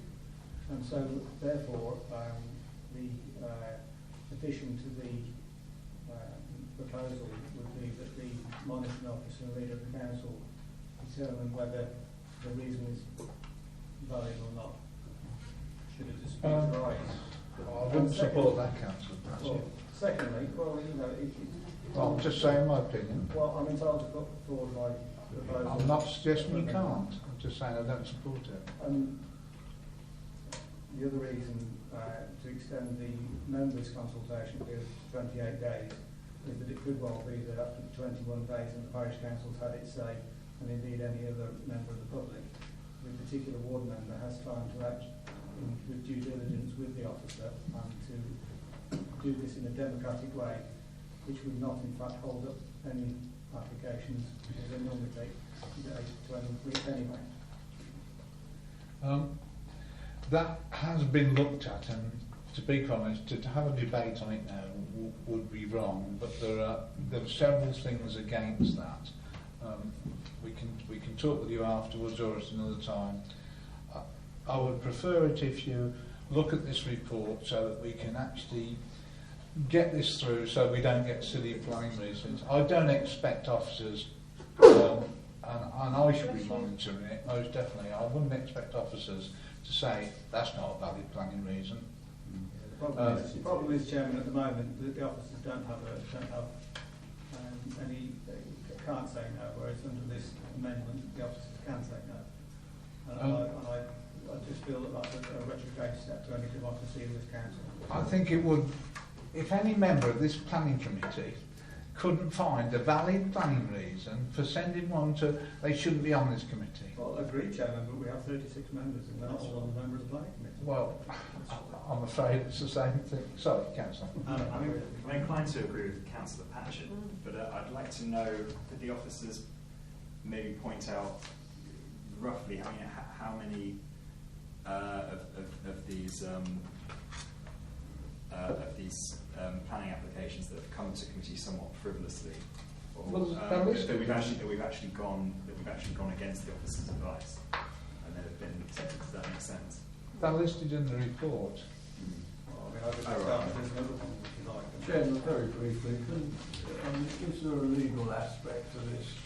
I'm happy with the report, but I mean, are there any legal implications with the man sitting there being paid for doing nothing all night? I mean, before we go to Jeff, I think it would be fair to say the council's technical planning expert is the development control team led by the development control manager. It would be very difficult for somebody else to decide whether a decision was right or wrong unless they're a planning expert, to be honest. So there's a technical reason, if you like, why I think it'd be a bit arbitrary to say, well, the leader and the monitoring officer would be in a position to decide. I mean, the monitoring officer happens to have a planning policy background, but that doesn't make him an expert in development control any more than I'm not an expert in development control, and I wouldn't want to arbitrate that either. So I think that's the difficulty on that technical point.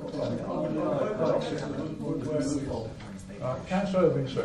Yes, I will take a view because the first example you put is Kenmarsh Road, Clipstone, and it wasn't a silly application, and even now, I think a lot of people have to think the inspector decided in a very odd way. Even I'm sorry, but on that case, the picture, it cost us money. But frankly, it was really where people build a huge house, build a small house together, and it was really over, and we lost. But I think it was not a futile kind of reason. Well, let's not argue about specific ones at the moment. The idea is so that we don't get... It's given here, and I don't think that was not a futile. Well, it cost us money, but it wasn't futile. As a rough idea, Councillor Irving-Swift, if something costs us money on costs on appeal, there's something wrong with the planning committee if it's doing that, if it's costing us money. We've made a bad decision. If you look on tonight's agenda, there's 2 to 3 that should have not been on that agenda, and that is part of the course. And also, I think it was last meeting, 4 were delegated at the last moment.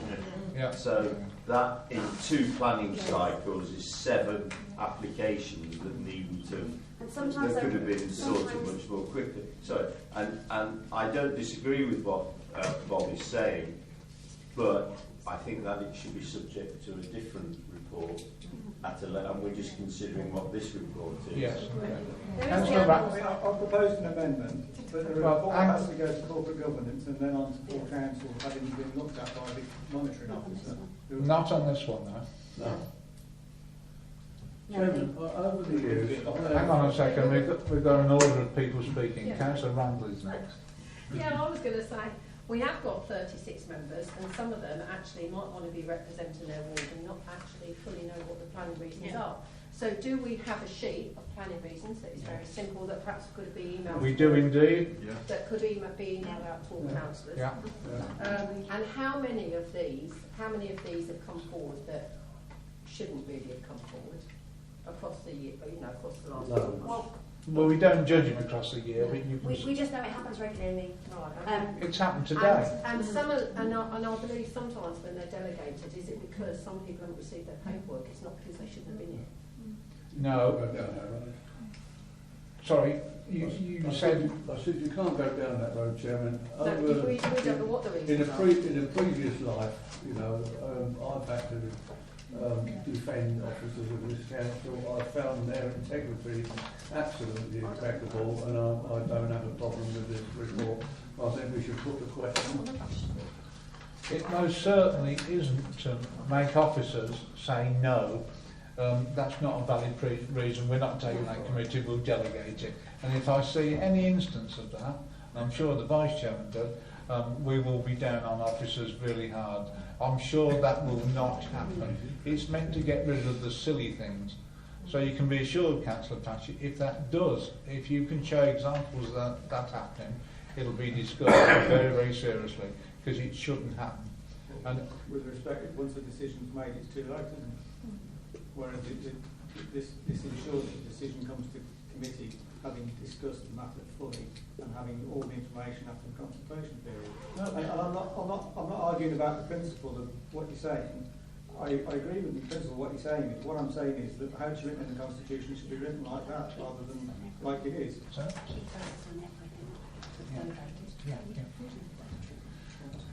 If I could just address Councillor Luke's earlier point.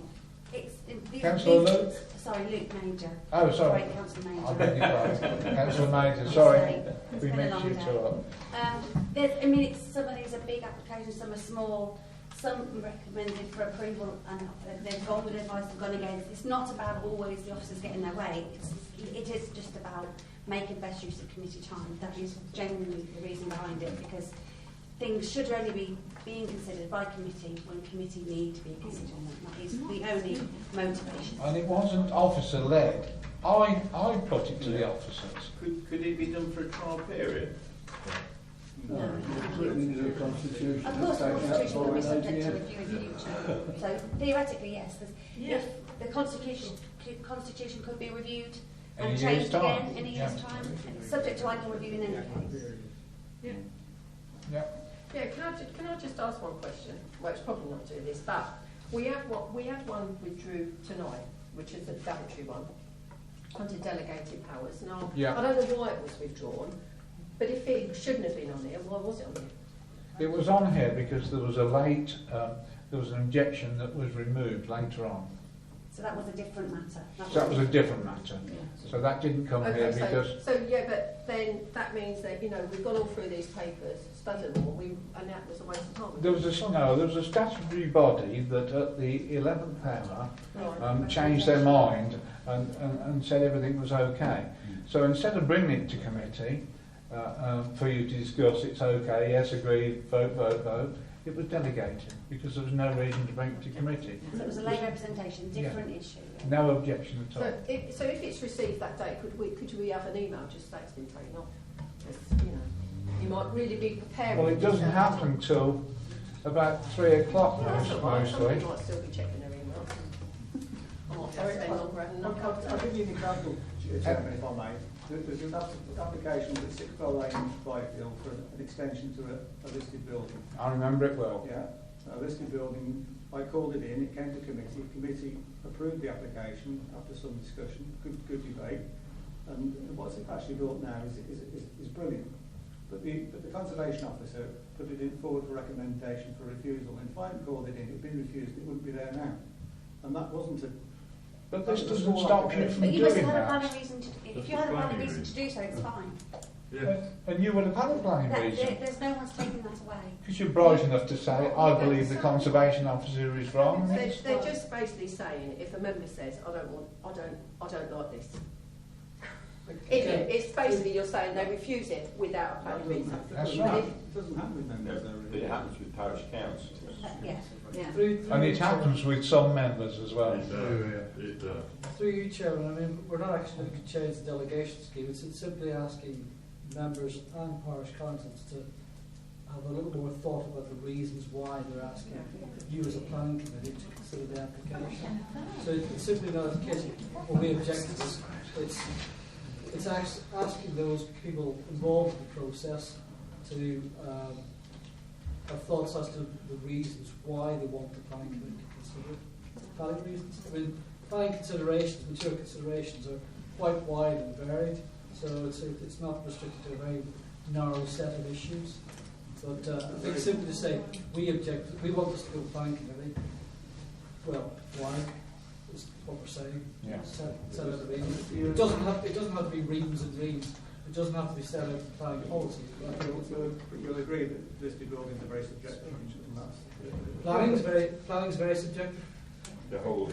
Councillor Winsworth, last one then we... Yes, just two things. I think the idea of having it for a year is a good idea. And secondly, my problem is that if we send a reason for, because we are against the application and so on, that prevents us of voting, because the monitoring officer will have reviewed, and I say that because I sent to Keith Surfield something that and I had a letter from Mr. Bovey who said you can, when you are a member of the planning committee, you should keep an open mind. So if you give a reason for refusal of an application, you have... It's not a reason for refusal, it's a reason to bring it to committee. Reason for bringing it to committee, not for refusal. So don't express your opinion. It's just for you saying, instead of you saying I want to refuse it on this ground, you just say I want to call it in, or I want to bring it to committee because of this, because I don't know, it doesn't look right or whatever. Anyways. Yes, no, but no, because it's what I did. Chairman, I think to answer the question we put... 2 seconds. You took the back. I will guarantee that if any member has any problems with giving a planning reason to officers and them not keeping to it, and any other member of the council, I give you my personal guarantee that I will look into it and it will not happen again. So if you have problems on this system, let us know. The only people that will have problems are people that want to bring planning applications for no reasons. And it won't be committee members, because you'll all have reasons. Okay? I can answer Councillor Irving Swift's point. If you want it to go to committee, you don't say if you're minded to refuse or if you're minded to approve or want it to go to committee. You say, I'd like it to go to committee for this planning reason. So that will make sure you don't get letters from the management officer. Because if you say if you're going to refuse it or approve it, then you're coming across as predetermined. So it's about being careful how you make them. You're saying it's contrary to such and such authority, right? Yeah. Well, no, I think you could identify the issues that you want planning committee to consider. So, for example, you for a listed building, you consider the impact of the fabric of the building as an issue I want planning committee to consider. Yeah. It's a sound planning reason. You don't have to identify policies. You don't have to give a view either for or against them. Yeah. For example, a house extension, I consider the issues of loss of privacy or overshadowing should be considered by a planning committee. Those are sound, valid planning reasons. You've stated why you want it to go to the planning committee. You've stated that there's valid planning reasons for the planning committee to consider those. You don't have to quote policies. You don't have to give a view. You simply say, these are the issues I think the committee should consider. Okay. So we know where we are. We're only altering one little thing that we've talked about, no other things. That's all we're altering. We've got a proposal that we accept this resolution that's been seconded. All those in agreement with the planning committee, please show.